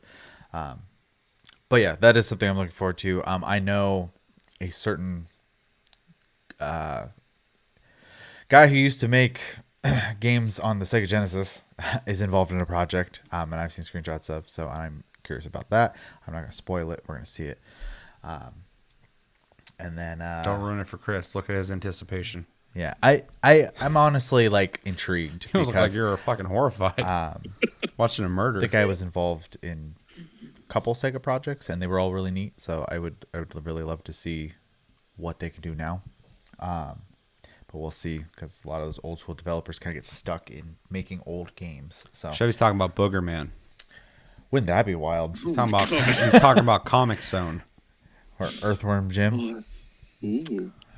They're making a new one, I thought. I haven't heard anything about it. I have. The guy who made it gets into controversy because he's like a Christian and right wing, so people get upset because that. Okay. So if the major gaming publications won't cover it. Gotcha. And then what else would I like to see? I mean, I'm interested about Halo, but the memes have been Craig. The memes have been Craig. See, and I haven't really seen a lot of that. I have seen a little bit. I can't fucking not see it. But I did see people comparing this game to older Halo games a lot. So, I saw people comparing it to Metal Gear Solid 5 on the PS4, which looked better graphically. yes. It's a good-looking game. So, but we'll see for ourselves, obviously. And then, yeah, I guess just all these companies they bought. I want to see something from them. Yeah, that's where I'm at. I want to see that fucking. I want to see them flex that fucking muscle. You bought the companies, man. Show them off. Yep. Chris, what are you fucking just dying to see from Xbox? Anything? It's fair. It's fair. Something, please. Something you're not gonna cancel. That'd be nice. Yeah. I see that joke. They only did it one time, to be fair. But I see that joke all the time. I forgot what game it was, but someone's like, are they going to fucking cancel this too? And somebody's like, do they do that? The Dragon game. And I'm like, well, game. they did do it once, but it was very stupid that they did that because that was a game people were stoked for. But yeah. Yeah, Scalebound was the name of the game. Yeah, Scalebound. Yeah. Dragonbound. That's what I want. I want Scalebound. I'm excited Revitalize for that. it for the next Xbox. Yeah, be a little afraid of it at that point if they're like, you know what, we're actually gonna make it and put it on the next console. Be like, oh, okay, that's not gonna be the same game, or it's gonna have problems or something weird. It's too much time. So they do own the name, so they can do whatever the fuck they want with it. Yeah. You? What do you look forward to? Yeah. You. Just fucking any of those newer companies they bought. I want to see what they're doing. I'm less interested in the third-party stuff. I want to see first-party. I want them to do what I know they won't do and say, hey, this is exclusively on this console. They're not going to do that. And the reason I want them to do that is because the other people are doing that. And if they don't do it, it's fucking them. That's it. I'm not going, yes, exclusives. If you don't do it, the other people are going to fucking do it. You think there's going to be a dedicated Ubisoft section? Maybe. I mean, there was a dedicated Xbox section. Yeah, Phil Spencer was on Ubisoft's thing. Like, what are you guys merging? They're like, God damn it, CD Projekt Red became the biggest fucking European publisher in Europe when it comes to games. What are we gonna do? Sacre le bleu. Fucking let's join Microsoft. Let's join the Overlord. It's taking over everything and might as well take over the second biggest European publisher. We're not even third, just second, but fucking it's not good enough. They used to be on top, now they're not. It's a big hit to take. I want to see that. I want to see the merger. I want to see Yves Guillemot and Phil Spencer hug it out. Would it be X-Play or U-Box? Xsoft. Oh. It's just going to be Xbox Series U. XBsoft. Microplay box. Soft. Yeah. Let's do this. All right. We're going to watch this. It's an hour long. It's a long sit. Hang out with us. And yeah, you ready, Chris? Yep. All right. 3, 2, 1, and go. Probably shouldn't block the microphone with my hand. Like this? Don't listen to me.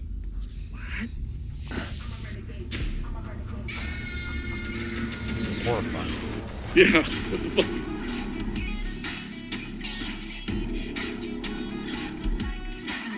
Nope. I saw a character there from a franchise I thought was dead.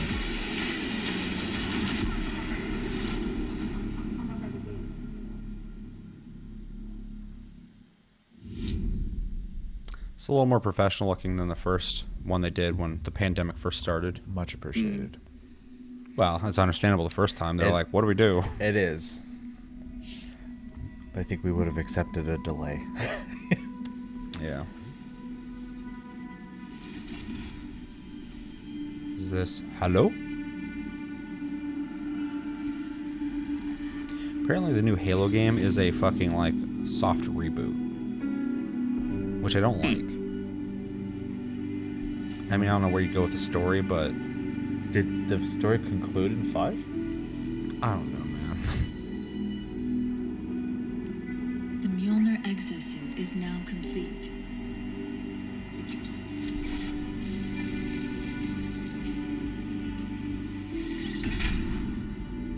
Even though this technology will save humanity in the war to come,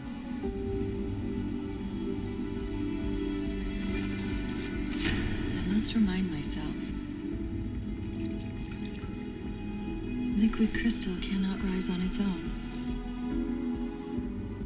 Titanium alloy cannot prevail in the face of extinction. Armor cannot hope.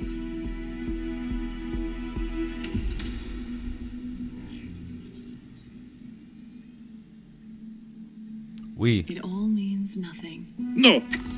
No. until you step inside.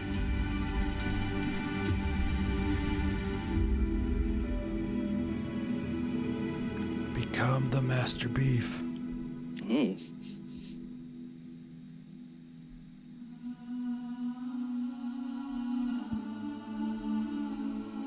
Where's Craig at?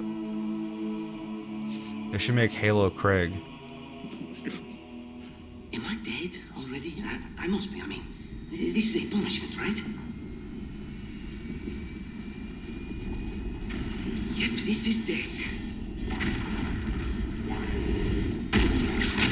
No! No! No, no, no, no! This isn't happening. I'm going to have to make an emergency landing. Hold on, Chief.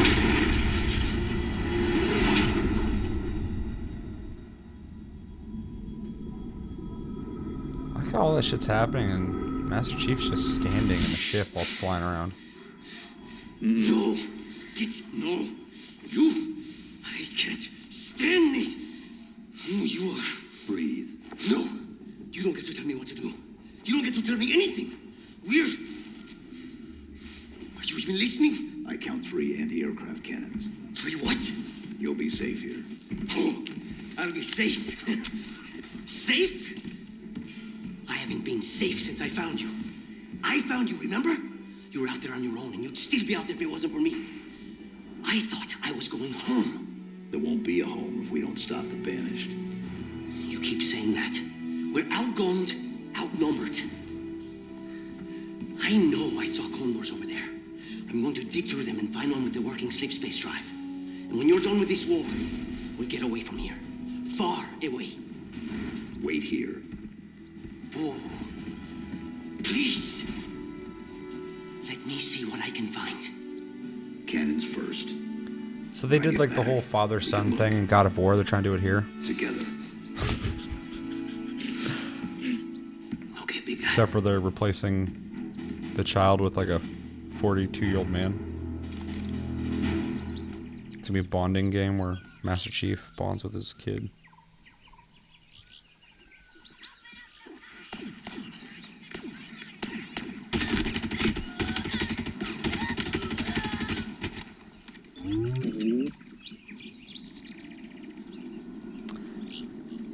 It does look underdeveloped. It doesn't look very graphically stunning at the moment. The animations were really smooth, and I really liked that. Yeah, the animations are great, for sure. That's actually something I saw early on before I saw all the memes about the textures and stuff. Yeah, I was gonna say though, everything looks, I don't know how to word it, flat. Well, and that doesn't even bother me as much as the audio. The audio's driving me nuts. There's about like 3 tracks happening at once, like 3 different things, and it's like so hollow sounding. There's like nothing going on. Like when he's in the ship, it had like the audio of them talking, which had some reverb on it, and then no atmosphere sound. Just whenever they got shot, it was like kink, and like I was like, there's no way that it'd be that fucking quiet sitting in that ship. I don't know, that drives me nuts. Just like this, it's just like very quiet. There's like 3 sound effects. Yeah.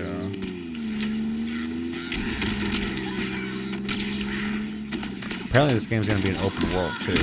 Yeah, they showed the map, and I'm not sure how I feel about that, to be honest. Me neither.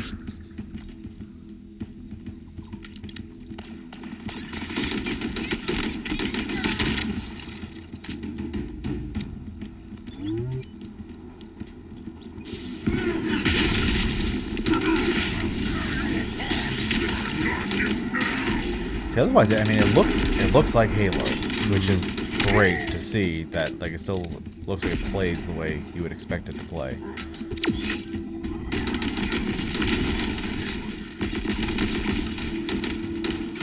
I'll say if it plays well, I'll play it. Wrestling but- club. What? No teabagging? It's not multiplayer. There'll be plenty.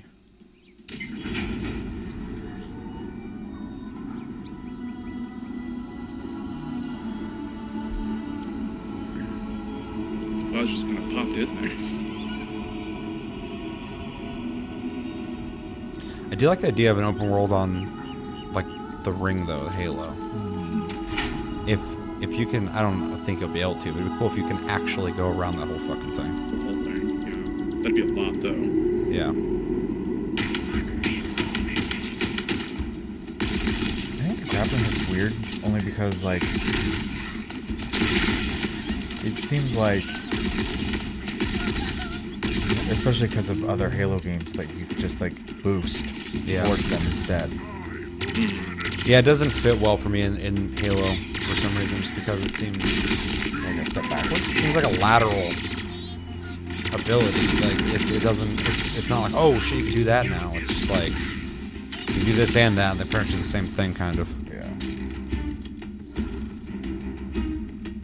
For the record, everybody watching this, if you're like a big Halo fan or Xbox fan, and it sounds like we're not super stoked. For me personally, I'm a really big Halo fan. The older Halos, I love Halo, so I'm not trying to poo-poo it too much, but you know, we're moving some uncharted territory here when it comes to this game, and I don't know how I feel about some of the decisions.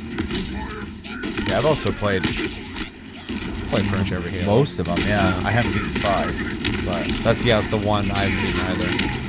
It made some decisions I wasn't too stoked about. I have, for the most part, just enjoyed the series. And it's one of the few games I've played competitively a little bit. So. Yeah.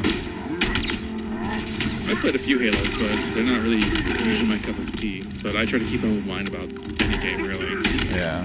Halo and fucking COD Zombies seem to be games that almost transcend FPS. It's weird. A lot of people play both of those. Well, one of my big draws for Halo is, like, it's a very narrative-heavy game. And I really enjoy going through that journey and the story that has gone over multiple games. So when you said the soft reboot part, it kind of freaked me out. So they didn't mention finding him. So I don't know if it's the continuation / soft reboot. I don't know. Yeah, we never beat 5, so fucking. But they said there won't be a Halo 6. There's not going to be an Infinite 2. This is the beginning of Halo now. So maybe it is that he got frozen or some shit, and they just go into the future, and now this is it starting over again. We are one step ahead. Always. The Less on the comments if you know. already under our control. Soon, the auditorium is That's actually one thing, though. I like the story of Halo. I've always thought Halo's horrible at storytelling. The games itself. The lore is good, but they're not cinematic games. They don't do a good job with their cinematics. Gameplay-wise, I love them.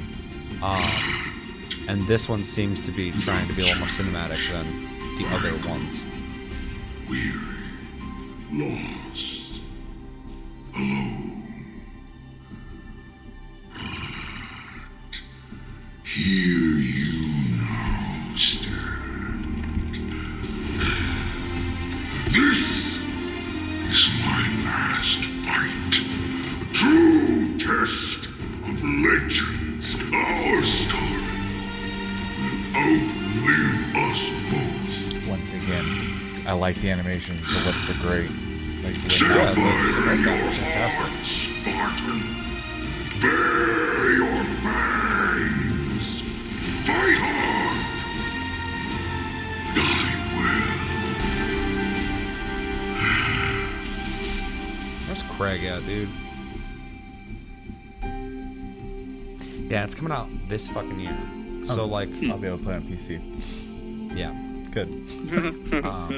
Another reason not to buy a console.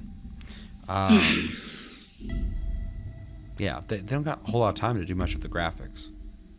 We hope you enjoyed your first look at Halo Infinite's campaign. I'm incredibly proud Realistically, I of the wanna team at try it. 343. Oh, I'll and play we're it. thrilled I'm to not share gonna a not hint play it. It's a of the fucking epic Halo battles game. that await you on the next chapter And of Master Chief's hopefully, journey. I play it and I love it.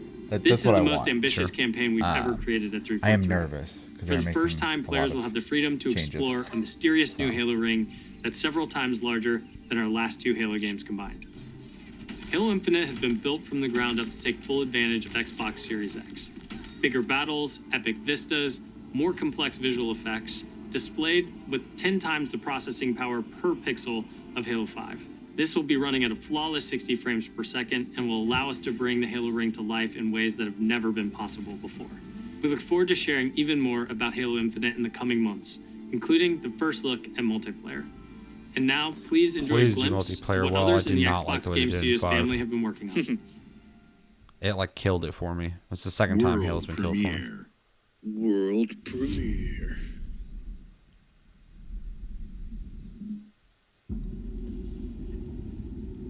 It's Hellblade. Nope. I was thinking it was that zombie game. State of Decay. Yeah.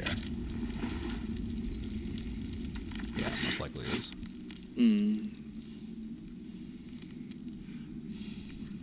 A doggo, bork bork. It's a puppy.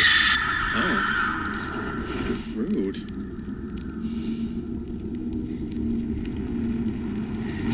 Yeah, if I was a dog, I'd be like, whew, okay. I'll find something else to eat. Yeah, that one's loud. I don't like that. I'm not fucking with that thing.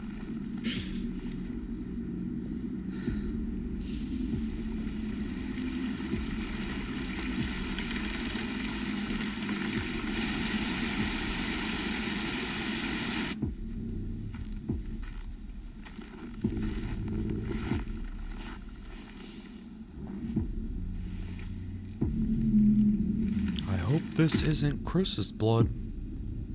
My blood? Better not be. You put that back in right now. No. Get that blood back in. Oh.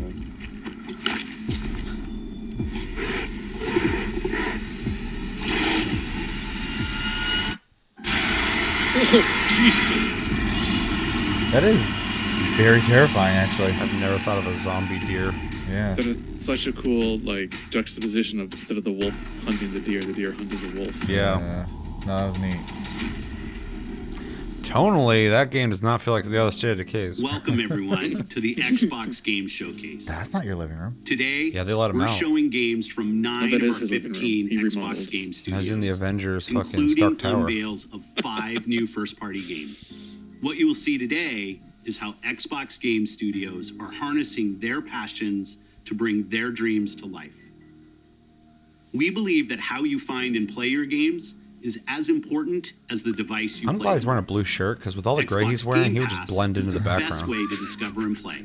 Where's And Phil? we want you to be What do I able to wear? experience as many great Camouflage. games as Okay. possible. So Game Pass members, you can play every game you see today from your subscription or free to play.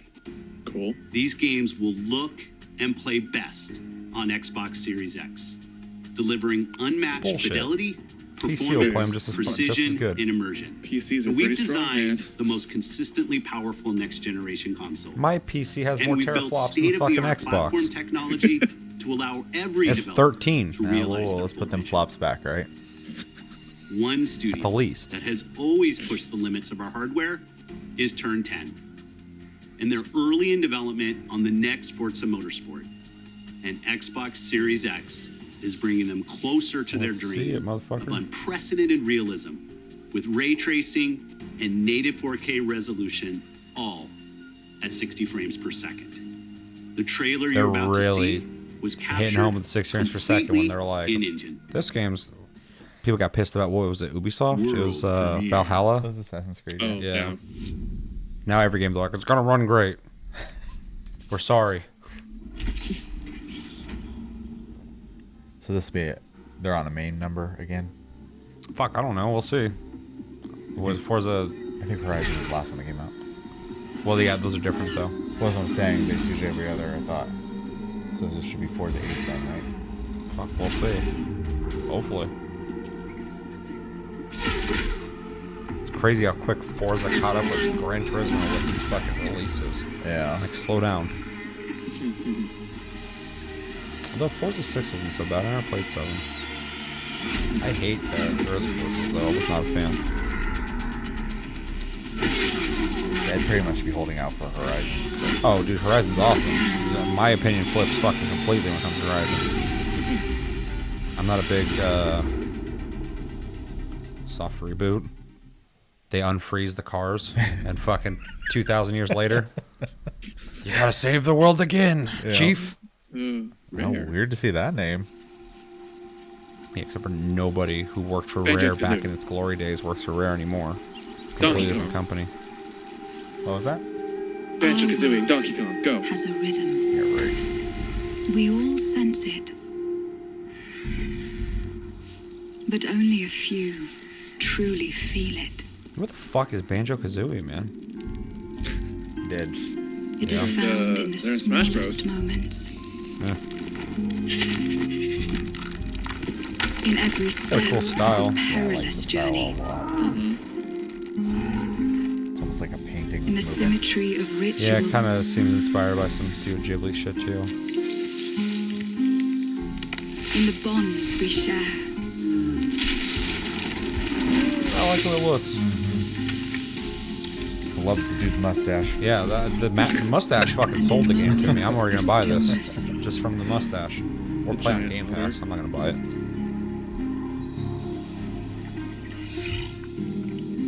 It teaches us to look beyond the expected. What is this? Monster Tracker. To be a light. You and a bunch of in trackers darkness. run around and track monsters. To seek answers.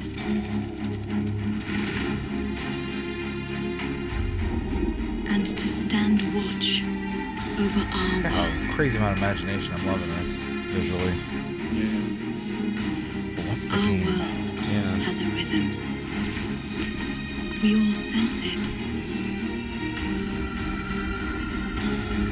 But only a few truly feel it. Dauntless too. That's the zombie. That's the stage. I would say after seeing the fucking last thing, I don't trust that thing. I'm loving this game already. I don't even know what cool. it is. Unless the gameplay sucks. Maybe it's a puzzle game. It's like Maybe. Tetris. Oh, that'd be a bummer. Yeah. I'd be pissed. That's just all the shit in the background as you're playing Tetris. I'm intrigued for sure. I'm very intrigued. Yeah. Very cool. Everwild will give to you a magical and untamed natural world for you to explore and to just truly lose yourself in. It's a place to be eternal. And Eternal has the gift to sense and feel how magic flows through nature and connects every living thing. The team here at Rare are so excited to be working on something like Everwild, and I hope you're excited too. But I just want to take this opportunity to say a massive, massive thank you to everyone who's shown their support and love, and for the incredible, awesome, positive community that's already growing around this game. Thank you, thank you, I thank hadn't heard you. of this game until now. Is she talking about like her family members she's been telling about? I'm working on the game. Oh, it sounds great. Thank you. Whoa. I just got hit with a flood of memories. Love you, Mom. You seeing what I'm Life seeing? is Strange 3. Allison? Yeah. Oh, it's It don't doesn't nod. matter that they don't believe us. I nod off when I play fucking We all Life is believed that what Strange. happened that night was self-defense. But we couldn't be sure. Yeah. Oh, okay. Oh yeah, I'll never forget that. I know what to avoid. It doesn't matter that they kept us apart. Brother, sister, we look out for each other. It doesn't matter that finding the truth feels impossible. Although I haven't heard anyone say hella or step ass or anything stupid yet.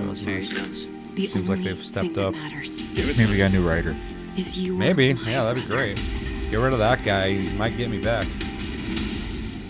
And the only way to move forward Let's do is business. to keep looking back.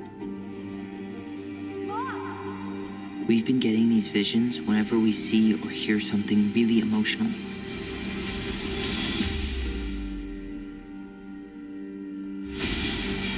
Everything we thought we knew about Marianne just got thrown out the window. You're just louder than him. She loved you. She attacked you. We both saw it. I thought coming here would be closing a chapter of our lives.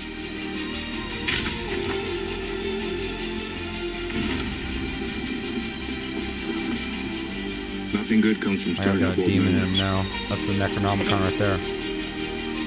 We I've don't seen really Evil have a Dead. choice about that. There's always a choice, son. I can't do this. His voice doesn't feel like it fits him. It's really weird. The music's going fucking insane. Chapter 1. Yeah, it'll be episodic. Just like the other games. Tell me why. That was a big meh for me. Yeah. A big ol' fucking meh for me. I'm gonna forget it. Hey everyone, my name is Gennady. I'm the co-founder and director of technology at Moon Studios. Today we're very Me too. excited to tell you that we're working on a very, very special version of Ori and the Will of the Wisps, specifically for Xbox Series X. We're now at a time where we can reach levels of fidelity and frame rates previously absolutely impossible on any console. An already gorgeous game like Ori can now run at 120 Hz refresh rate in full 4K HDR in its highest quality, delivering unprecedented game feel with silky smooth animation, super crisp, sharp image, and low Super input crisp. latency, which is just so important for the tight and precise platforming feel of this game. We can also boost the immersion in different spaces in our world by using premium audio tech that we previously just could not simulate in real time. And with all of this crazy hardware power, What a weird time we can to give release a our game and players then go, more no. options This with is how what they this want is to the play way the our game's game. supposed to be played on We that. can't wait for all of you Why'd to you release it experience here this then? very special version of That was the only Ori choice they had at the time. coming to Xbox just Series funny when they're X like, with "This smart is- delivery later The this platform is precise. We need 120 frames. Or hertz, or the fuck he said. There you go, Keith. Yeah. There you go, Keith. I still need to play it. I like the first one.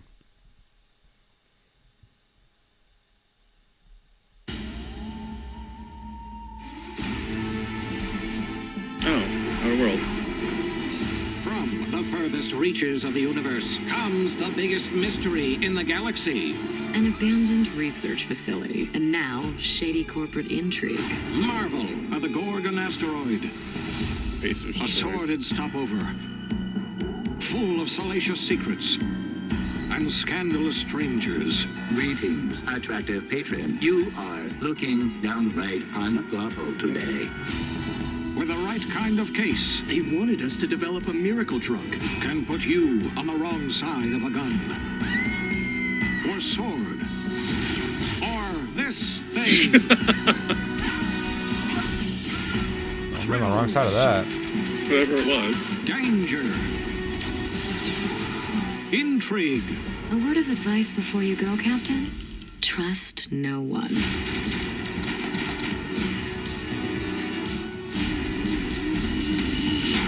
What will you find on Gorgon?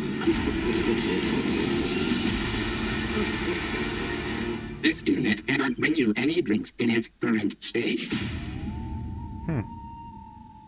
it like an expansion or? I think it's an expansion. Oh, this game. I had the shit If installed on my you're fucking waiting PC for like a month. And it's for always the like, come back biggest later. It's not out yet. game of the year, then wait for Cyberpunk. But if you're ready for the Damn. smallest, It's self-aware. we've got you covered. Very clever. I didn't play it. From Obsidian Entertainment, the makers of What? Game games Pass. that I haven't are played it yet nothing either. like this one. What's that? It's on Game Pass. Yeah, it's not out yet. Like I said, I've had it installed for a while. This It won't summer, start. Strive I don't have together Game Pass, Chris. to thrive together. Or just feed your friend to the spiders and go solo. That was scary. That's horrifying.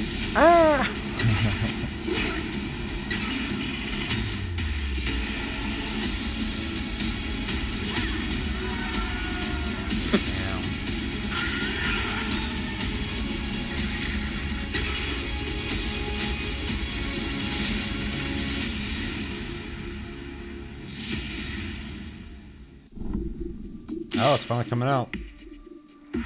fucking in a day. At Obsidian, we're dedicated to pushing narrative and role-playing games. It's something we do every day when we come to the office, and we can't wait for you to play our next great adventure, Peril on Gorgon.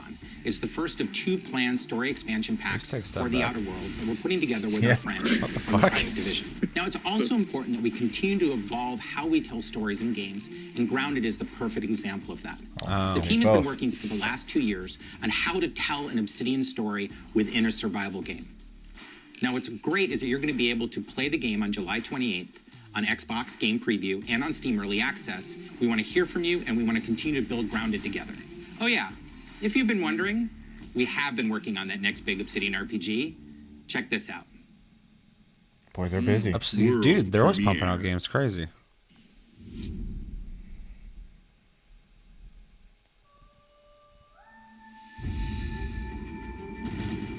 We have always known war. Spending that Xbox money. They did it before too. I mean, I think they make Pillars of Eternity as well. Yeah. I think so, yeah. It forged our empire. Turned heroes into queens and kings. And decimated our foes. Fucking going.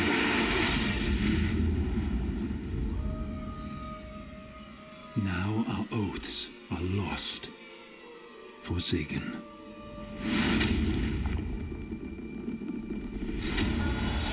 And you must face the monsters our sins have borne.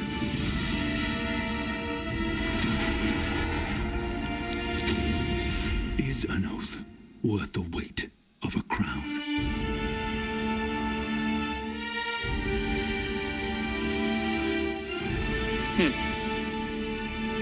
First person fantasy game? That's cool. I wonder if it's on the same engine as Outer Worlds. Yeah. All I know is I like Kinda the makes sense. animation of the spell casting. Yeah. It was really cool. A nice touch. Avowed is an expansive Damn, take it first-person down a notch. RPG set Matt in Booty. the fantasy world of Eora. Avowed! Obsidian Entertainment joined Xbox Game Studios. They told us that this epic game is the one they want to make. As creators of critically acclaimed RPGs, this is Obsidian at their best. And it is being built from the ground up to take full advantage of the power of Xbox Series X. At Xbox Game Studios, we also work with independent developers, always with the goal of empowering them to bring their ideas to life. I'm excited to announce our work with Interior Night, a new studio led by some of the most talented storytellers in our industry. Let's meet Caroline Marshall, studio head of Interior Night, to debut their original game. That was quite the transition. Yeah. Obsidian's doing great. How about this? Bonjour, These guys though. I'm Caroline from Interior Night. Our team is really passionate about interactive storytelling because when you play a story, you step into the character's shoes. You get to experience their fears, their hopes, their conflicts firsthand.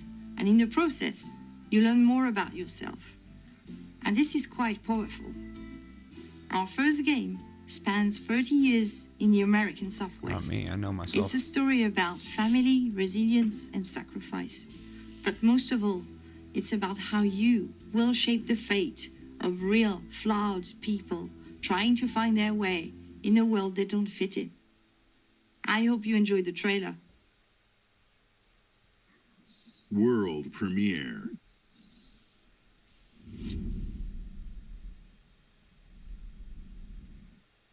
Fortune, smile and fade. I haven't seen you much of late. I need you now, cannot wait, but when I look, you're not around. We were on our way to start a new life that summer.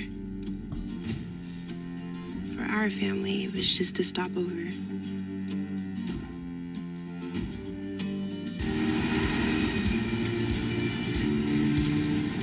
For mine, It's interesting how it was the it's end like of the 2D and road. 3D. On the ground, now! The sun went down on all of us that day. Was it fate? Coincidence? No. It was a long-forgotten secret, buried in the dark.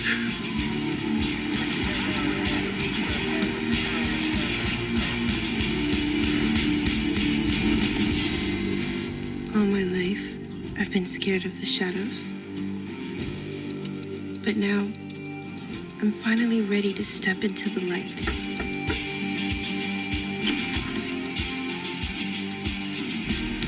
I got your letters. I was fucking pissed. Not really my style of game, but I really liked the art style. It was really Here at clean Ninja looking. Theory, we're hard at work on all of our projects, including Senua's Saga I don't think it's something Hellblade I'd 2, play, but I which we appreciate announced at the Game Awards the art back direction. in December. An incredible 3.5 million players have now experienced Senua's story in Hellblade Senua's Sacrifice. We're excited to start giving you an insight into what comes next for our Celtic Warrior, an experience that we'll be building in Unreal Engine 5 for Xbox Series X and PC. I'm happy to reveal today that Senua's Saga will be set in the beautiful country of Iceland. And you can find out more about our location scouting and how we've discovered the history of our setting in a brand new behind-the-scenes development diary, which you can view straight after the show on the Ninja Theory YouTube channel. I appreciate that that was an optional thing. They should do that with EA whenever they're coming out for like 20 minutes talking about how much they care about people and all this shit. Like, just let's go watch that separately if you want to express that. And we're incredibly thankful to all of the fans that have been part of Senua's story so far. Whose shoes are up there? We're excited for you to be part of our development journey from here on out. Those are Hellblade shoes, bro.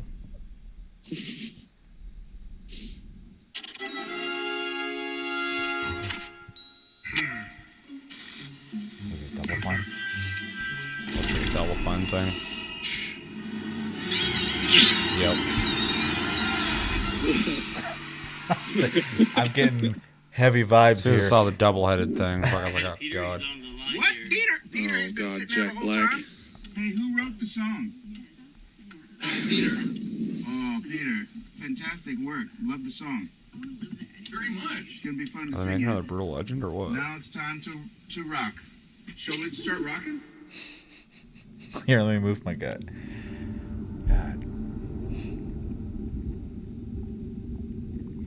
Probably been a long time since you've had a visitor. That's the faces on the beginning. I hope you don't mind pop-ins. They've been talking about doing this for a while. I'm sure it's not out. First one was a game I avoided for a long time. Then when I played it, I was like, okay, I get it. It's pretty cool. Place. It's got a lot of imagination. Lost alone, neither skin nor bone. Just a thought is all I've got. Now my cover's blown.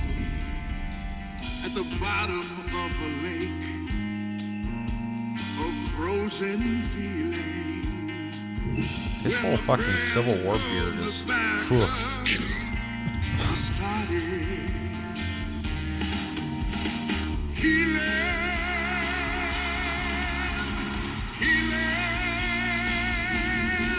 Now I can feel out the galaxy and hear the flow of time. Been so tense, but now I sense a reason to this rhyme. I can smell the universe, and I can taste the sky, and I can see each molecule through my cosmic eye. Drug trip the game. Right? Senses are the magic keys.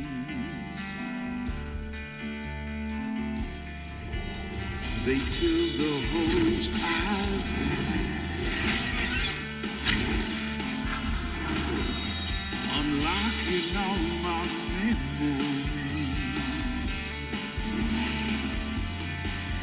which I never, The Mobile.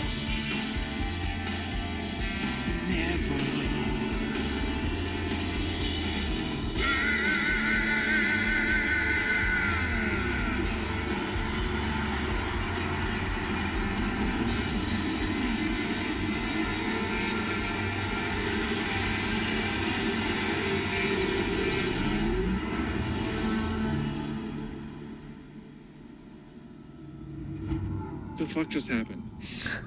A music video. Yeah, pretty much. Very trippy Where one.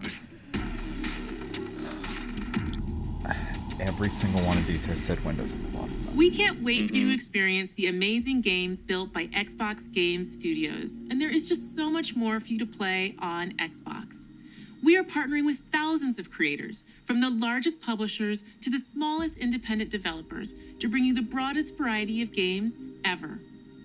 There is one developer in particular that is close to us, not just geographically, but in history too. I'm thrilled to announce that this fall, our friends at Bungie will bring Destiny 2 to Xbox It's so hard to Series listen X to people like that. 'Cause I'm and just like, Xbox Game Pass. it sounds like a teacher telling If like you are one of the children more than 10 something. million Game Pass subscribers, you also get That's what I was access telling to you before. all current Destiny 2 If expansions Game Pass, you starting this just September. get all the Destiny expansions. For Game Pass Ultimate members, Destiny That's kind 2 of worth the will price also alone be playable on mobile of Game Pass from if you're the like cloud. wanting to get into a game. Later that's like this year, Bungie will also release fucking a MMO new style version game. of Destiny 2 that is optimized for Xbox Series X. 4K resolution running at 60 frames per second. Here's an all-new look at Bungie's Destiny 2 Beyond Light. Man, they say it enough times and everyone's going to be walking advertisements for it. 4K, 60 frames per second. I've seen terrible things born out in the darkness. Every moment brings them closer. It's time to step beyond the light. Last DLC for this.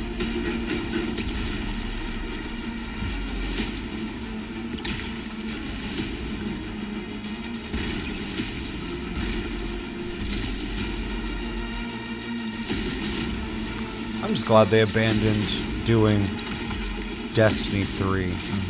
I mean, they'll do it eventually, but they're doing what they should have done. And just treated it like the MMO people wanted.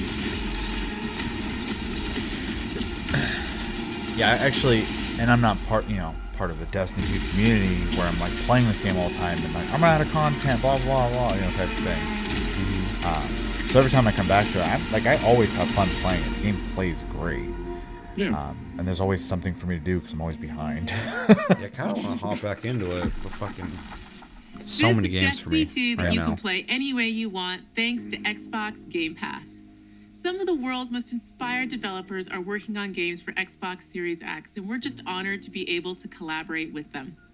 Xbox Series X will empower both new and experienced creators to bring the future of games to life like never Big before. fan. Unique So, a perspectives, decent PC. unexpected That is a big innovations, fan, yeah. and fresh voices that demand to be heard. really and that we loud. can't wait for you to discover. Probably not. Yeah, I doubt that. All of the games you're I was about about to say to that was see one of the are first things they being built to revealed launch about the Xbox Series X on is it was going to run Xbox silent consoles. because the Thanks, and Xbox One enjoy. and the Xbox One X run really fucking quiet. World premiere. Like to the point they like brag about it. Like it's really quiet. It is. It's fucking. You can't even tell it's on. While my PS4 is just going. I'll say that's the opposite joke. Is the pros just scream at people. Yep. Wait. Stalker?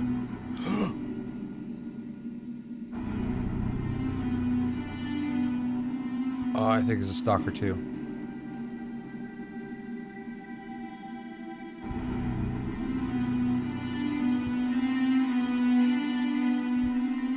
It's good lighting. Dude, when Stalker 1 came out way delayed. Yeah, it's definitely Stalker. Fuck yes. Holy shit, I'm so ready. I love Stalker.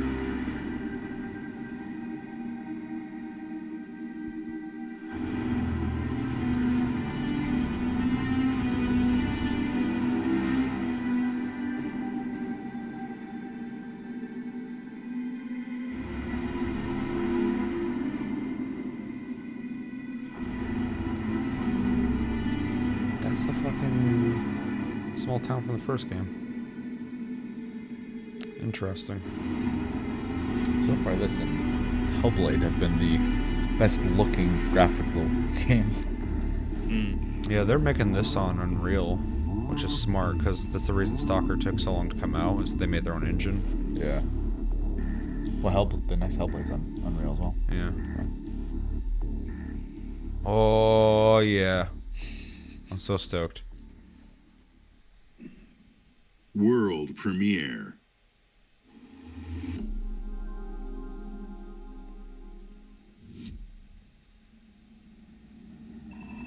Console launch exclusive?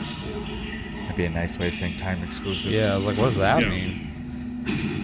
It's exclusive. It's not, there's some exclusivity in some place, somewhere, somehow. Someone at the Xbox team is very creative with words. It's like, how do we make it sound important without actually meaning it is?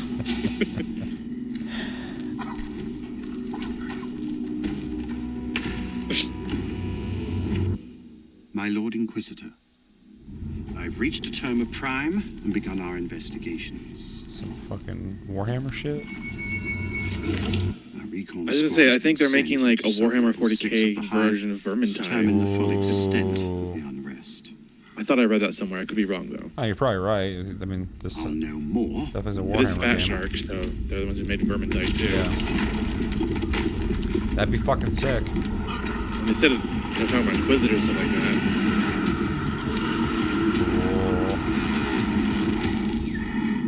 Yep, Dark Tide. Fuck If yeah. they make it back. Vermintide, Dark Tide. Seth Tide. It's the tide of Seth. World premiere. Oh god.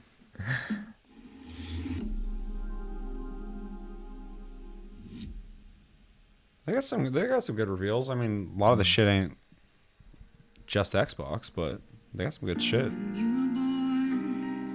Something changed. My heart could not contain. Guy's a wizard.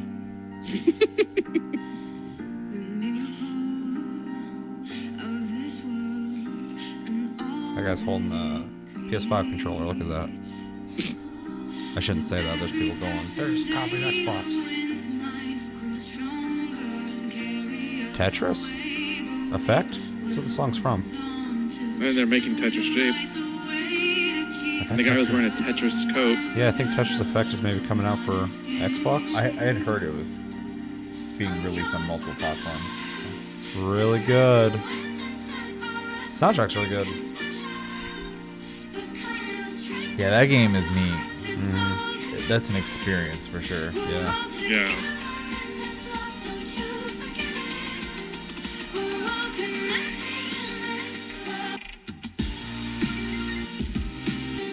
It's a remix, though. It's definitely a headphones game. Yeah.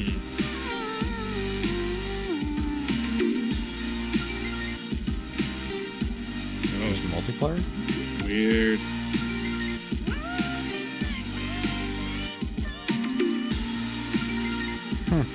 Huh. Cool. Is that coming out for fucking everything? Eventually. Yes. That's a timed exclusive that they worded World funny. premiere. Came out on fucking PlayStation first, and then it goes over there, and they're like, "Well, this is fucking. We're gonna have some shit to our version." Approaching orbit. Scans a no-go. Same. Sure you want to drop here? Hell yeah. Already lacing up my boots back here. What we got? Another good-for-nothing space rock? Whoa. Hold on, let me check.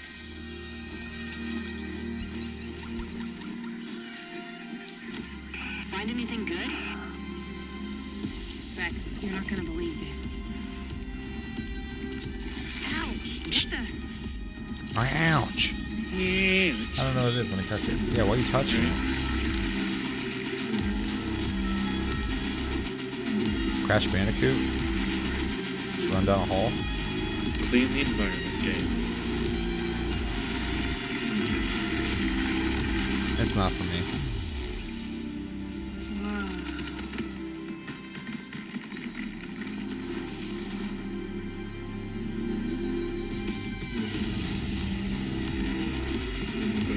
Oh, puppy. Bork, I'm doggo. Stop vacuuming up my stuff. Hey, why are you vacuuming up my stuff? I got some strong words to use towards you. The gunk. The gunk. I'm sure it'll be fine. Not for me.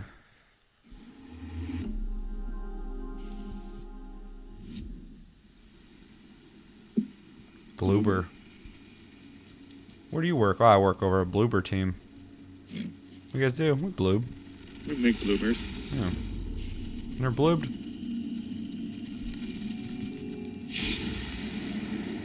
What the fuck? I mean, I did watch that honeybee decide to fly into the barbecue.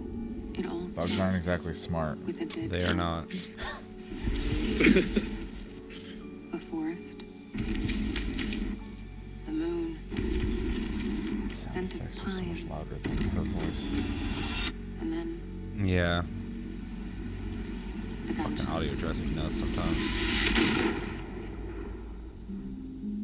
Every story has two sides. A regular, rational, What if a story has 3 sides?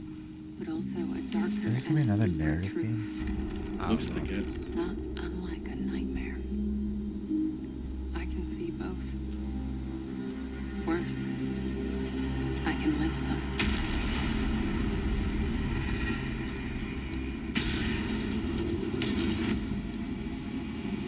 The longest journey forward. This isn't doing anything for me. Hello? Anyone there?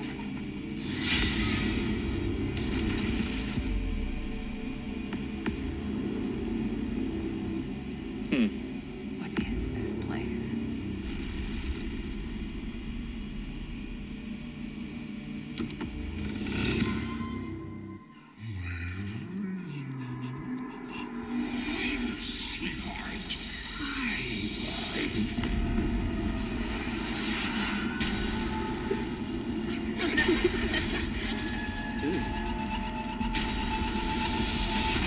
Okay, you're not Silent Hill, okay? So just chill. Right.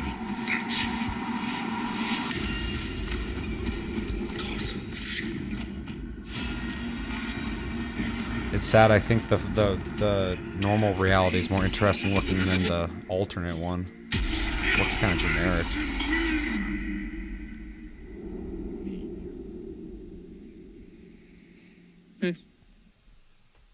It's made by World Bloober. premiere. There's no way I'm playing that.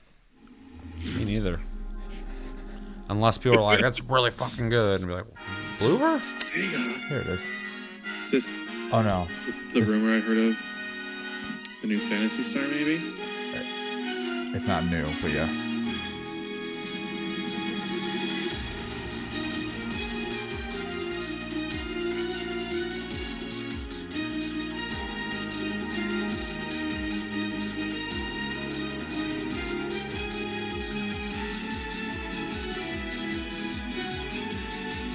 Isn't it just a PSO? I think it's PSO 3? So, the way I understand it is like when they redid the engine for Final Fantasy XIV, they're redoing the engine for PSO2, plus it'll be an expansion. Gotcha. So, I could be wrong. Please correct me. Please do it. On Twitter, when this got announced, people were very confused. So apparently they did a bad job of explaining this. But I think a lot of people were also suspecting because when they finally did bring PSO2 out here, they were testing the waters to see interest. And I think they just were like, okay, we're just going to do this graphical overhaul or whatever it's supposed to be. So I think it's just supposed to be an engine update for the game. As long as it doesn't take 8 years to come out, I'm fine. We're having massive problems installing. That has been the big one, and there's a separate launcher people have made to force the game to install, I guess. Ridiculous. That boss fucking crazy big. I've seen bigger. I need to play that more, because every time I listen to, like, a lot of streamers will hop in and like do the events when they come out because they're all caught up at this point. But they always talk about how much fun like all the end game stuff is in that game. That's what I hear too. A lot of people are really enjoying it. Luis Torres, I've seen your future. Is this that fucking campaign that Remedy did for a free-to-play shooter? The risk is scared of the weapon you will become. Yep. There's a game that's really popular, Crossfire X. It's really popular, and didn't really come out here. And it came out, or is coming out here soon. Or is out, I don't know, let me know in the comments. There's like a free-to-play fucking shooter that's like Counter-Strike or some shit. But they had Remedy make a campaign for it, for its release here. So Remedy has like We make our own path. among their games they've made, like Control and Alan Wake, this is under that now because it's their campaign. It's weird. It's interesting because now that you brought that up, that is the Counter-Strike free play type game, whatever. There's a guy I watch who was in Korea. They don't really like do, I guess, Counter-Strike, but they do the Crossfire. Crossfire is supposed to be fucking like huge. Yeah. It's supposed to have like over 100 million people or some shit. Yeah. I just never played it. The ghost is here! So apparently with the budget they already have for that game, because it's been successful over there for so long, they just made a single player campaign. It's kind of neat.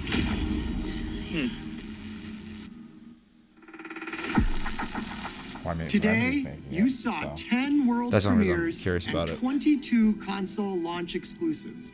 Game Pass members can play every game you have seen today from Xbox Game Studios and all of our partners in the subscription or free to play. This is just a peek at some of the new titles coming to Xbox Series X.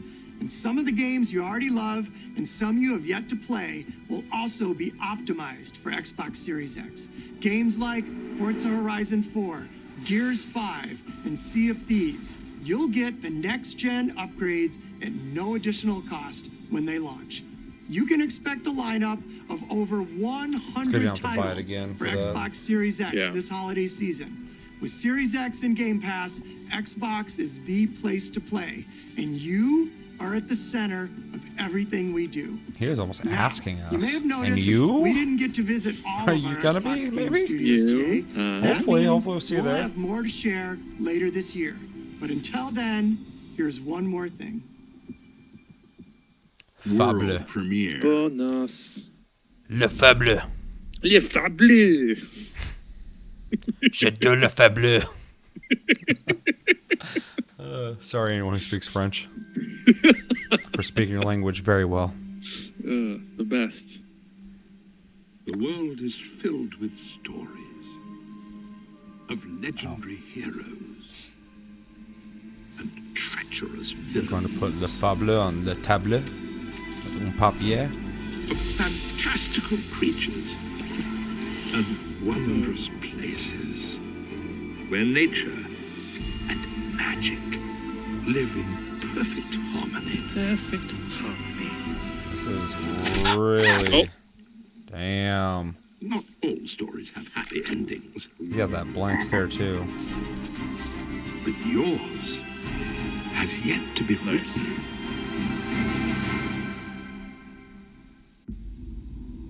I was like, what the fuck? Damn, They Fable? didn't show it. I was like, oh, they're gonna show it, and I didn't say anything about it.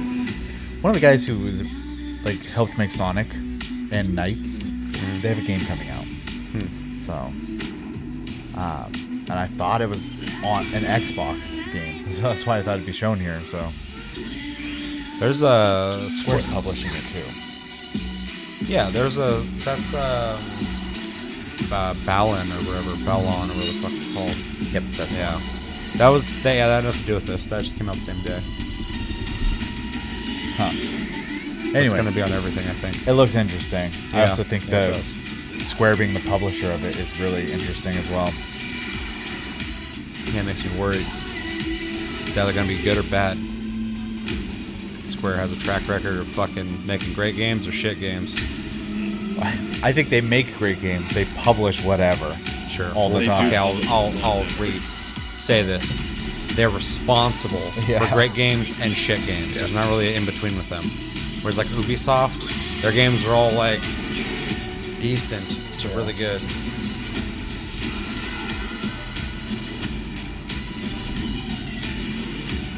Beep, beep, beep, beep, beep, beep, beep. There's a much better presentation than the first one, understandably so. But even compared to the last one that obviously was weird because of the pandemic, they showed off way more shit in this than I thought they would. It was a really good showing. I mean, the exclusivity aspect is kind of thrown out the window, but they did show off a lot of stuff that was not shown anywhere else. So, you're absolutely welcome. What do we think? Well, I mean, you said it already. The presentation was way better than what they did before, understandably so. I was a little worried though, because they're really good at stage presentation, but they've not always had the best track record with digital only events like this. And I actually really liked it. The pacing was good. They showed off a lot of stuff, even if I wasn't necessarily like super pumped for everything they showed off. They never lingered on something so long. I was like, okay, just get to the next one, man. Like, Yeah, that didn't happen at all. Yeah, it was really good. There's typically, like, in these presentations, these big ones, there'll be like a segment where they're talking about, they show off a sports game, and then they bring in some guy who plays sports, and he sits there and talks about sports. He's like, I'm here to talk about sports, and you sports fans, blah, blah, blah. And we will normally just kind of take a break and start talking over that. And it goes on for like 10 minutes. So yeah, there was nothing like that. No, pacing was really good. They showed off a lot of stuff. And as a person who plays primarily on PC, a lot of times I got to see a bunch of stuff that I'll get to play. Yep. I was unfortunately reminded I have no reason to buy their console. You literally have no reason to buy one. Yeah. Which sucks, because I like owning those. So do I. So it's weird for me because them including all of this on your Game Pass makes me kind of want to buy a console just to play them on the console because I have access to everything right away. It's weird. It's just instilled this feeling in me because I don't know. I can't play everything on my PC if I wanted to, but I kind of want to see how they render on the Xbox because I don't have the strongest of PCs. They'll look great. The Xbox Series X is powerful. It's gonna. I mean, that's one thing they got going for them is that it's gonna be in the $500 price range area. Yeah, the cost of entry to the graphics. And and it's way less than buying a comparable PC, which is the thing that's been kind of just blowing my fucking mind about it. So that is one thing they got going for them for sure. And so I'm confident that a lot of the games you're gonna be playing on there are gonna look as good as most high-end PCs. Yeah. There's going to be some PCs, obviously, they're going to be more powerful, but they're not going to have the games to show it off. Right. So. Yeah. Yeah. They'll be more, future ready. Yeah.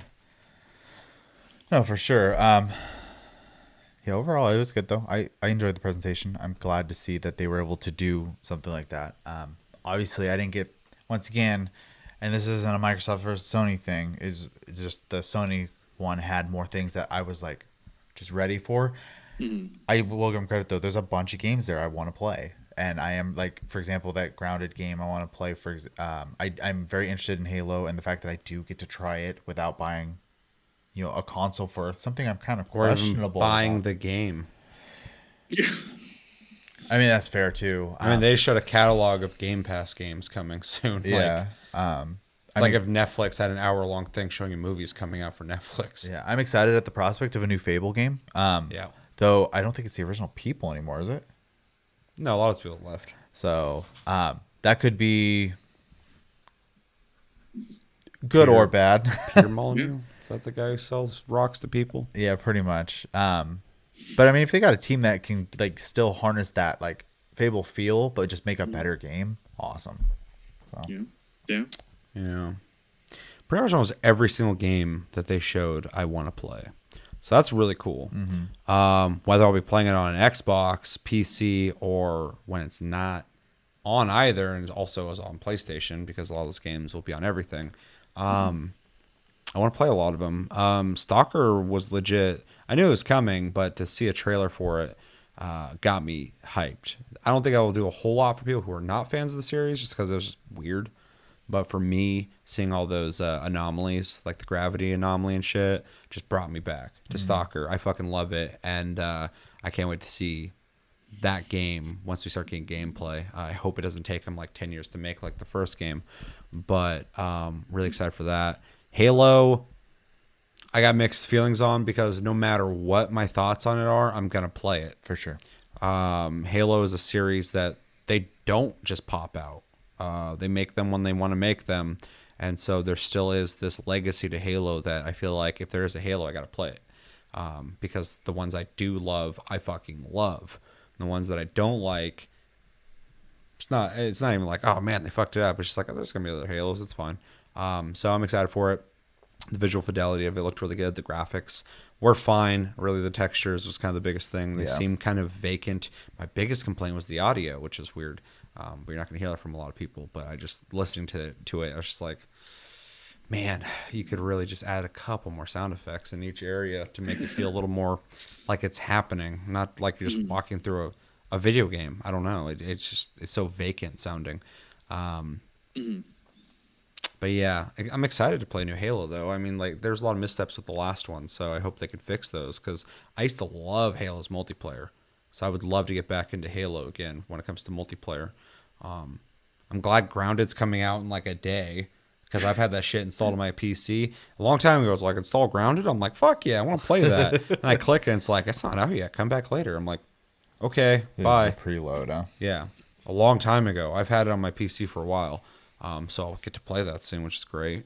I did play the demo. It's neat. It's exactly what you think it's going to be. It's like Conan Exiles, no dicks. But they're children, so I'm glad. Sure, very good, very good reason to not have them. But they're not there. But other than that, it is like a survival game where you run around, you fucking. Yeah, I love those games. Yeah, me too. Yeah. Like I get hooked to every single one of them, except for Green Hell. Because that game is just way too fucking hard. But yeah, so I'm stoked for that. There was something else too. We didn't really see Forza, but they kind of show that it's coming. That's going to be exciting to see. Racing games like FPSs are typically the forefront of graphics. And so, to see what can be done with graphics, you normally look to those kind of games. And I'm sure Forza will look fantastic. Gran Turismo looks fucking amazing. So I know the guys who make Forza are very competitive when it comes to rivaling Gran Turismo. The fucking Psychonauts 2 looks fucking cool. It's a weird way to, not for Double Fine, but it. I don't know. That didn't get me hyped. I just went, yeah, it's Psychonauts. But I'm excited for it. I like the first one. I didn't really get to see any Hellblade. They just kind of acknowledged that it's going to be in Iceland. Which is cool. I mean, Iceland's cool. I'd like to see what that game looks like, because first one looked phenomenal. Oh yeah. Overall, though, I mean, there's a lot of really good stuff in there. I wasn't bored watching it. There was. Oh yeah, it was the Jack Black part. I started getting kind of sleepy, just like watching the visuals and listening to someone sing for like 2 minutes. I was like, okay, I don't know what we're doing anymore. But good presentation. A lot of really cool stuff to see. State of Decay 3. We don't know what the game looks like, but tonally, that felt so different than State of Decay 1 and 2. Because those games, story-wise, take themselves serious, but they have like a cartoony look to them, kind of. Everything's kind of like colorful and. I know another company who loves to do that, but I'll keep my mouth shut. And that trailer was very like realistic and trying to be very gritty and raw, where she's fucking yelling at a wolf and shit. It wasn't like funny or playful. Like I was just like, whoa, okay. And then a crazy fucking zombie deer eating the wolf and screaming at her like she screamed at the wolf. Yeah, that was like truly creepy. Yeah, like I just it'd be cool to see infected wildlife in a zombie game. That's something that really people haven't really touched on too much.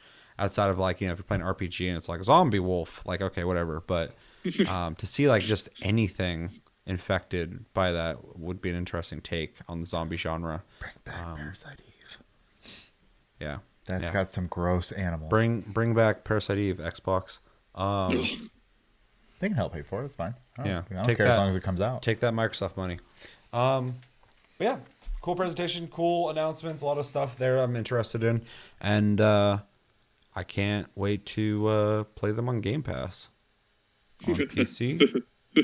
I'm gonna buy, for the record, anybody watching this who doesn't watch regularly, possibly, I will most likely buy an Xbox Series X. I have it in my head to be well-rounded and own all the consoles, even if it's to my own detriment. I have an Xbox One. I don't play it, but I own it, because if something were to come out for it, and it's a little late in the game to be thinking like that now, but if something were to come out for it, my intention was that I would have access to those games. That never really happened.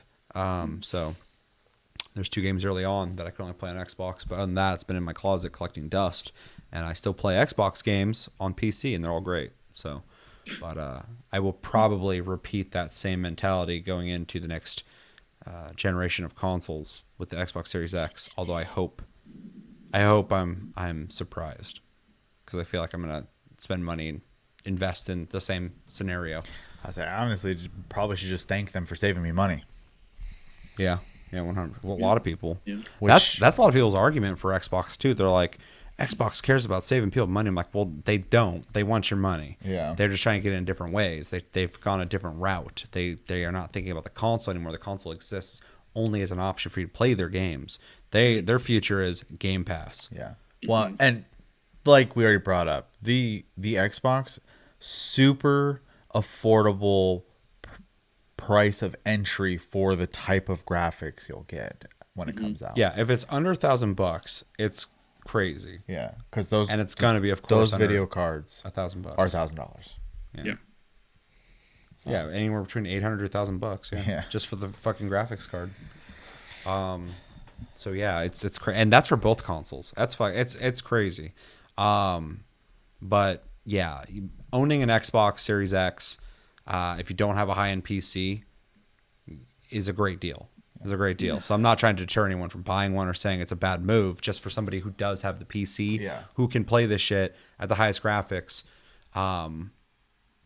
might make you not want to pick it up. It should make me not want to pick one up, but I still just want to have one.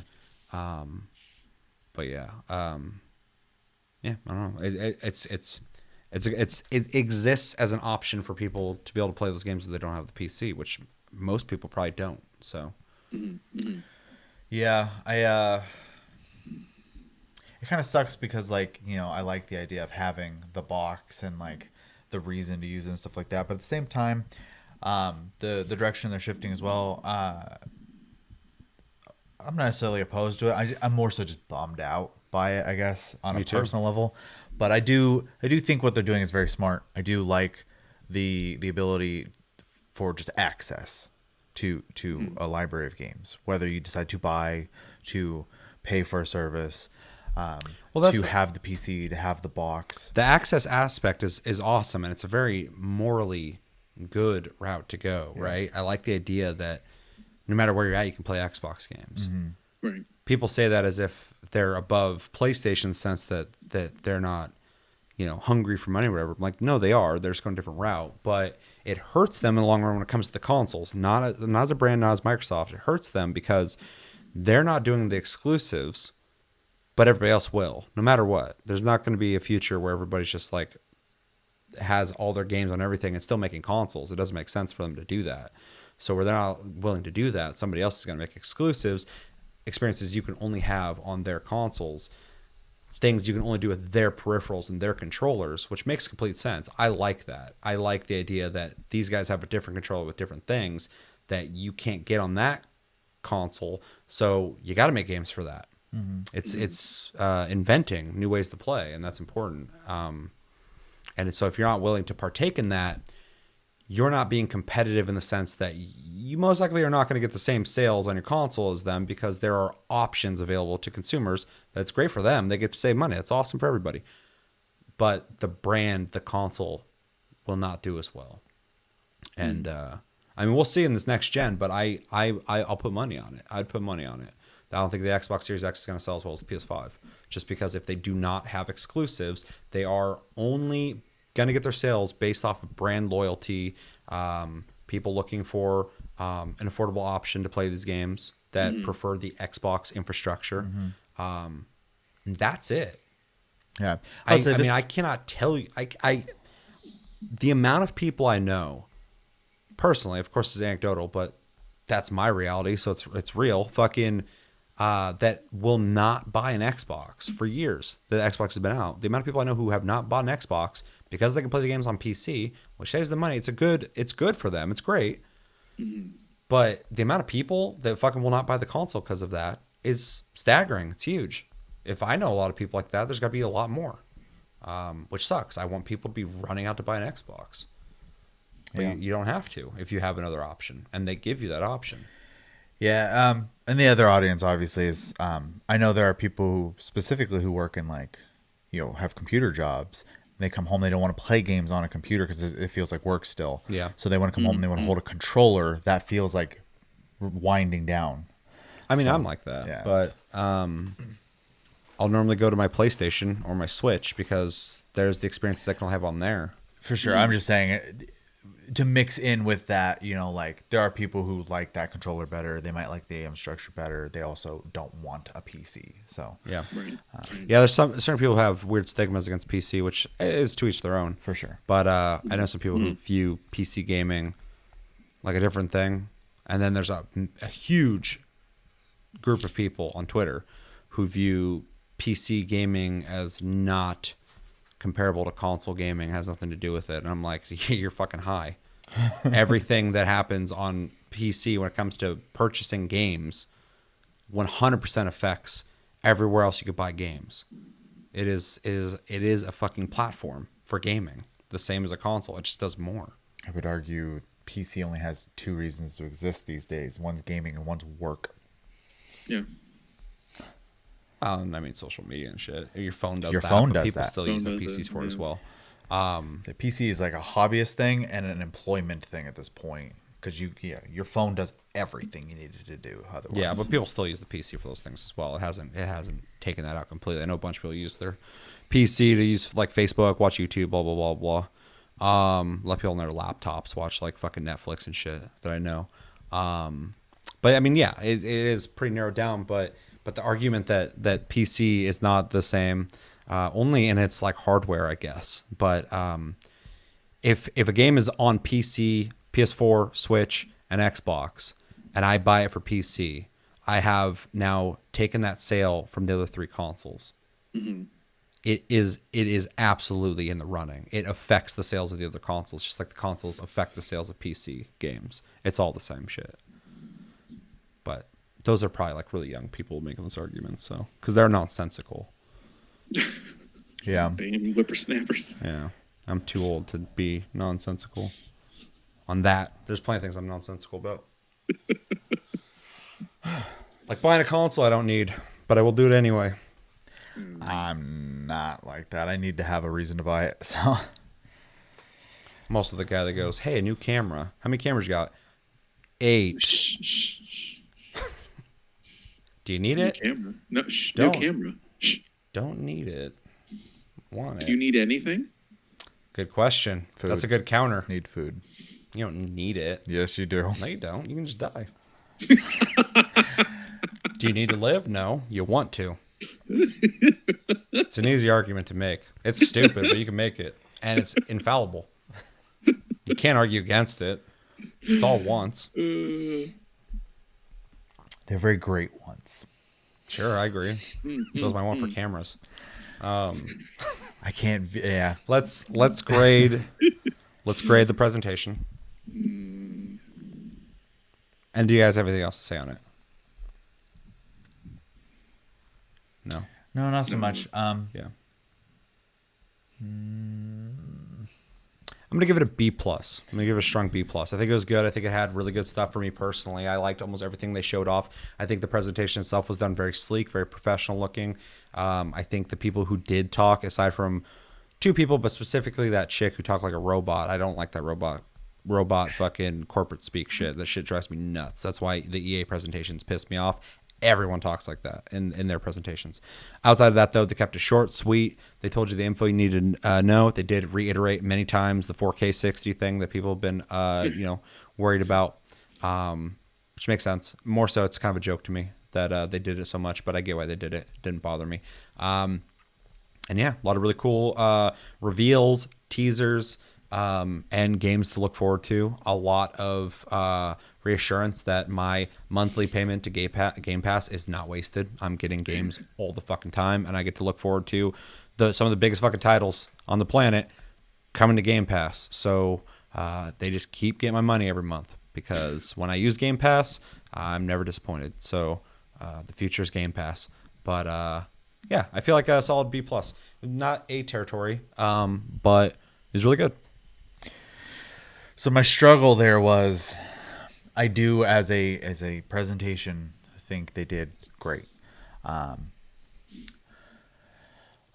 But I wasn't like left excited. So yeah, I would probably say B+ as well. I was kind of teetering into A- just because I did really appreciate the pacing and the amount of stuff we got to see, and I think they just did everything right. There wasn't any time that I was like, I need that game, or like the build-ups and stuff like that. Like one thing, Stalker 2. Well, yeah, and it was really fun for me even just to like, as soon as it happened, you go, yeah. Because I mean, that's contagious. That feeling. Yeah, that was the one time in that whole presentation I was like, "Oh shit!" Like, yeah.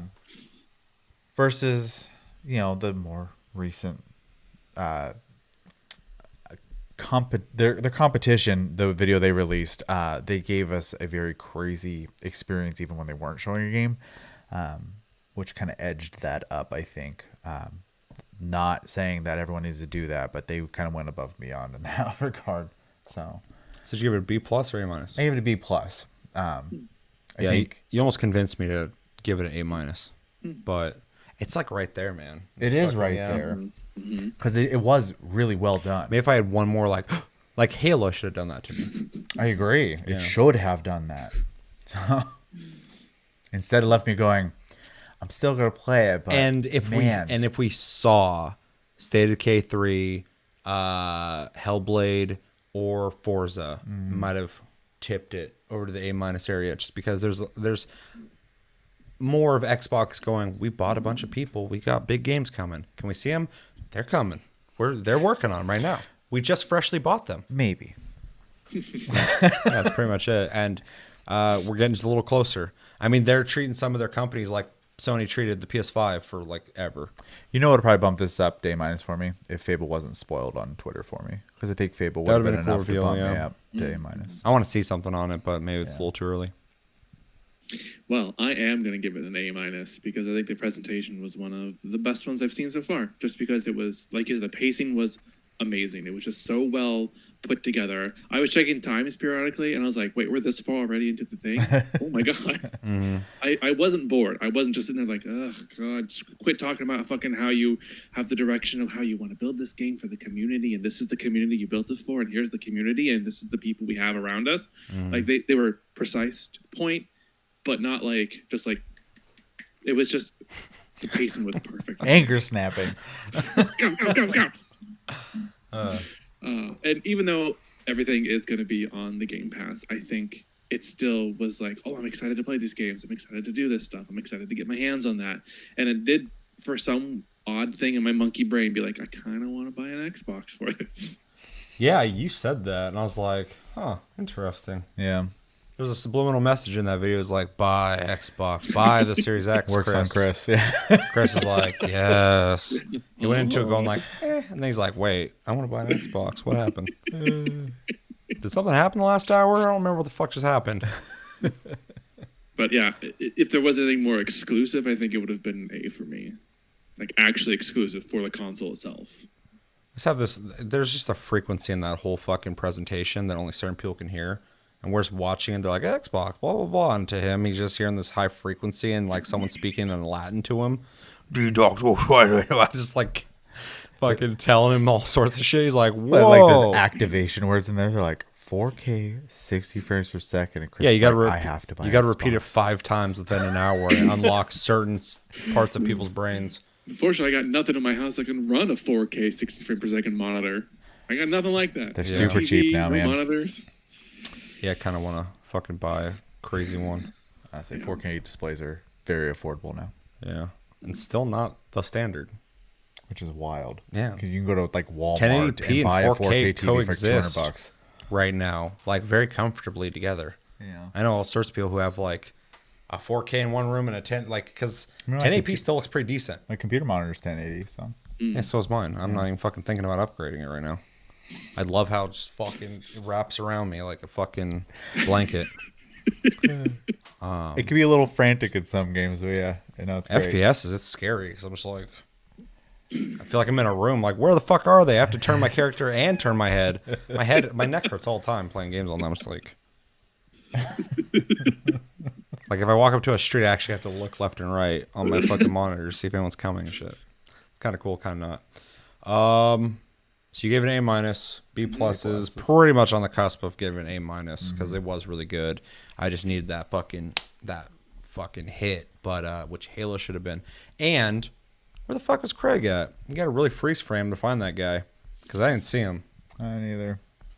I like that somebody watched that shit, paused it, where he's swinging at that guy. He's just like, and that just became Halo all over the internet. And then we watched that. And I'm like, I didn't see him. Like fucking somebody's eagle eye. Yeah. So let us know in the comments what you guys think of the presentation done by Xbox. What games are you excited for? What games are you not excited for? What did you think of the presentation itself? Do you think it was good? Do you think it was not that great? Are you excited for the future of Xbox? Here's the real kicker. Are you buying an Xbox Series X, or are you going to be playing these games on PC? Do you have the option? Do you not have the option? Just give me. You might have been listening to the whole conversation, going like, "God, they just don't fucking get it about Xbox." Let me know. Let's talk about Where it. you coming from? That's what this fucking channel is. We're not here. There's no opposition here. We're not like fucking team. I mean, we like PlayStation, but we're not team PlayStation. Fuck Xbox. Like, I'm gonna buy one. So, let me know what you're excited about when it comes to Xbox. Or maybe if you're one of those people who's like, dude, I'm fucking playing on PC. I know a lot of you as well. So let me know everything you're thinking about, specifically about the games. What are you most excited for in the comments below? It's that time again on Tasty Cast where we read you guys' comments and we reply to them. We only had like 2 episodes since the last episode, so this is going to be short and sweet, which is kind of nice because I have to edit this and it takes a little bit. So I'm looking forward to having a shorter time doing that. So yeah, we're gonna read your guys' comments. If you want your comment to be featured in this segment on every Tastycast, type in #AskTLG, and it'll most likely get read. We did a stream for Fall Guys, which happened like a day ago, and played Fall Guys for like 3 hours. So if you want to see that footage, look at some old CD keys that are all used up. You can do that. And I just wanted to read this guy's comment. He came in here like almost 24 hours later after the game was being played, and he's like, "Man, can I have a key?" I was all out of keys. Sorry, buddy. If you're watching this, I was out of keys. But I appreciate you coming to this video looking for keys. That's the interesting thing too. People were so starved for keys. They're on Twitter asking people for keys. They're going to streams looking for keys. They're even going to random YouTube videos looking for keys. I can only imagine what certain Discords look like too. Well, that one guy brought a bunch of people from his Discord to fucking snipe all my keys. Yeah. It's like, I brought the party. And all of a sudden there's like 26 people watching me. I was like, and he's like, ha ha ha ha, just talking to me in chat the whole time. And then later people are like, all these keys are gone. I'm like, it's probably him and his crew. Came in just fucking time to party. Yeah. And then, unless you guys have anything to say to that guy. I just like how he started with, man, can I have a key? Ain't got no keys, man. I got nothing for you. Got none. I had a lot. Ain't got none anymore. Then we did Tasty Cast, where we talked about Ghost of Tsushima, our opinions on it. If you want to know our deep thoughts on that, we talked about it for an hour. So go check out the last Tasty Cast. We also talked about Jeff Keighley playing with the DualSense, the controller for PS5. In that episode, we got a comment from Awesome Skeleton that says, "Thank you. Thank you again. I'm playing Ghost of Tsushima as well, and wow, Sucker Punch did an amazing job on the game based of true events that did happen. Ghost of Tsushima, I was like Game of Thrones. Ghost of Tsushima does have minor bugs, but it's not a big deal and will probably be fixed with an update. Most open world games aren't perfect and will come with bugs regardless of tests before the release date. That being said, it is amazing, is an amazing game, and I hope it's contender for Game of the Year. Even the little things in the game that caught my attention. It's a lot to explain, but I highly recommend this game if you're into Japanese culture or anime. This is a must buy. Happy face, thumbs up, heart." Thoughts? We gushed in that video, so I mean, yeah, we definitely think it's an amazing game. It does have some minor bugs, but they're really easy to look past because they honestly don't happen that often. They're just very noticeable when they do happen. In the Discord, one of the community members, Stick, he posted a video of him jumping off a cliff to kill a dude, and then it just launched him into the air like 40 feet, and he's just flying in the air, and he came back down, and just continued doing what he's doing. But I was like, what the fuck? Like, and everybody was like, I haven't seen that bug. I'm like, yeah, that was a unique one. That was Stick's bug. But yeah, I agree. Sucker Punch did an amazing job, and especially that was kind of the biggest concern I had with the game coming out was who was making it. Not because they were making it as much as I wasn't a fan of the stuff they made before. I didn't like hate it. I'm gonna say right now, this is Sucker Punch's best game they've ever made by fucking miles. Oh, I agree with that 100%. This game is awesome. I can't wait to sit down and play it more. Though it is a large game, so time and me don't get along anyways. So that's something I have to try to force myself to do. He's very anti-time. He hates it.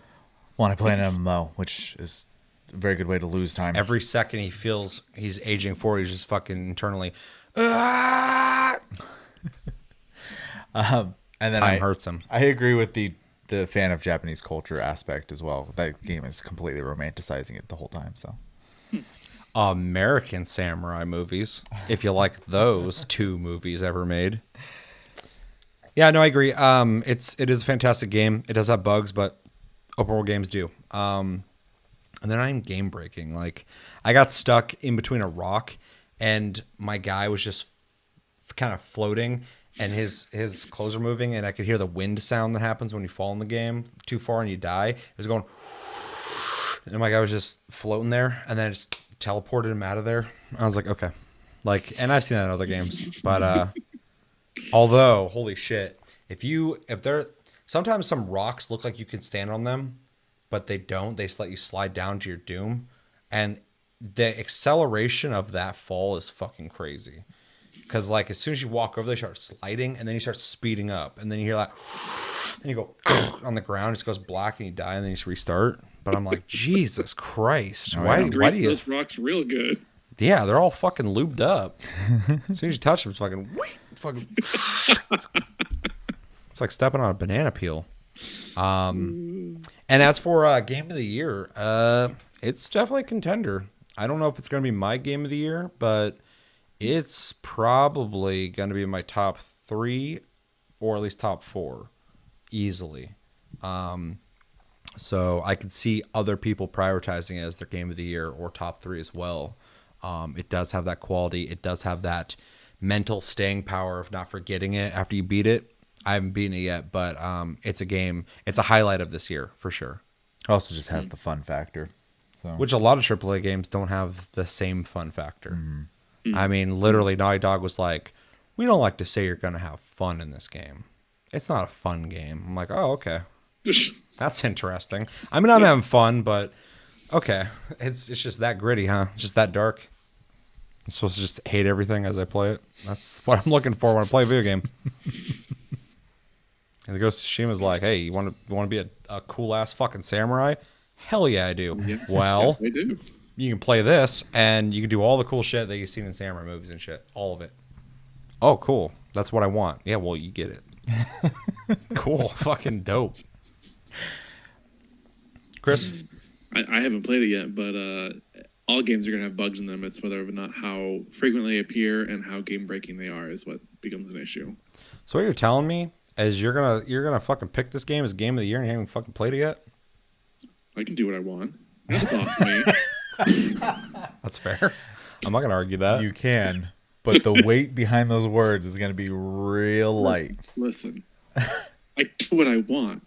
All right. You can do what you want until a guy in Fall Guys looks at you, walks over, and grabs you. You literally can't do what you want at that point. Exactly. You got to grab them back. It's all you can do. Can't grab me if I don't play it.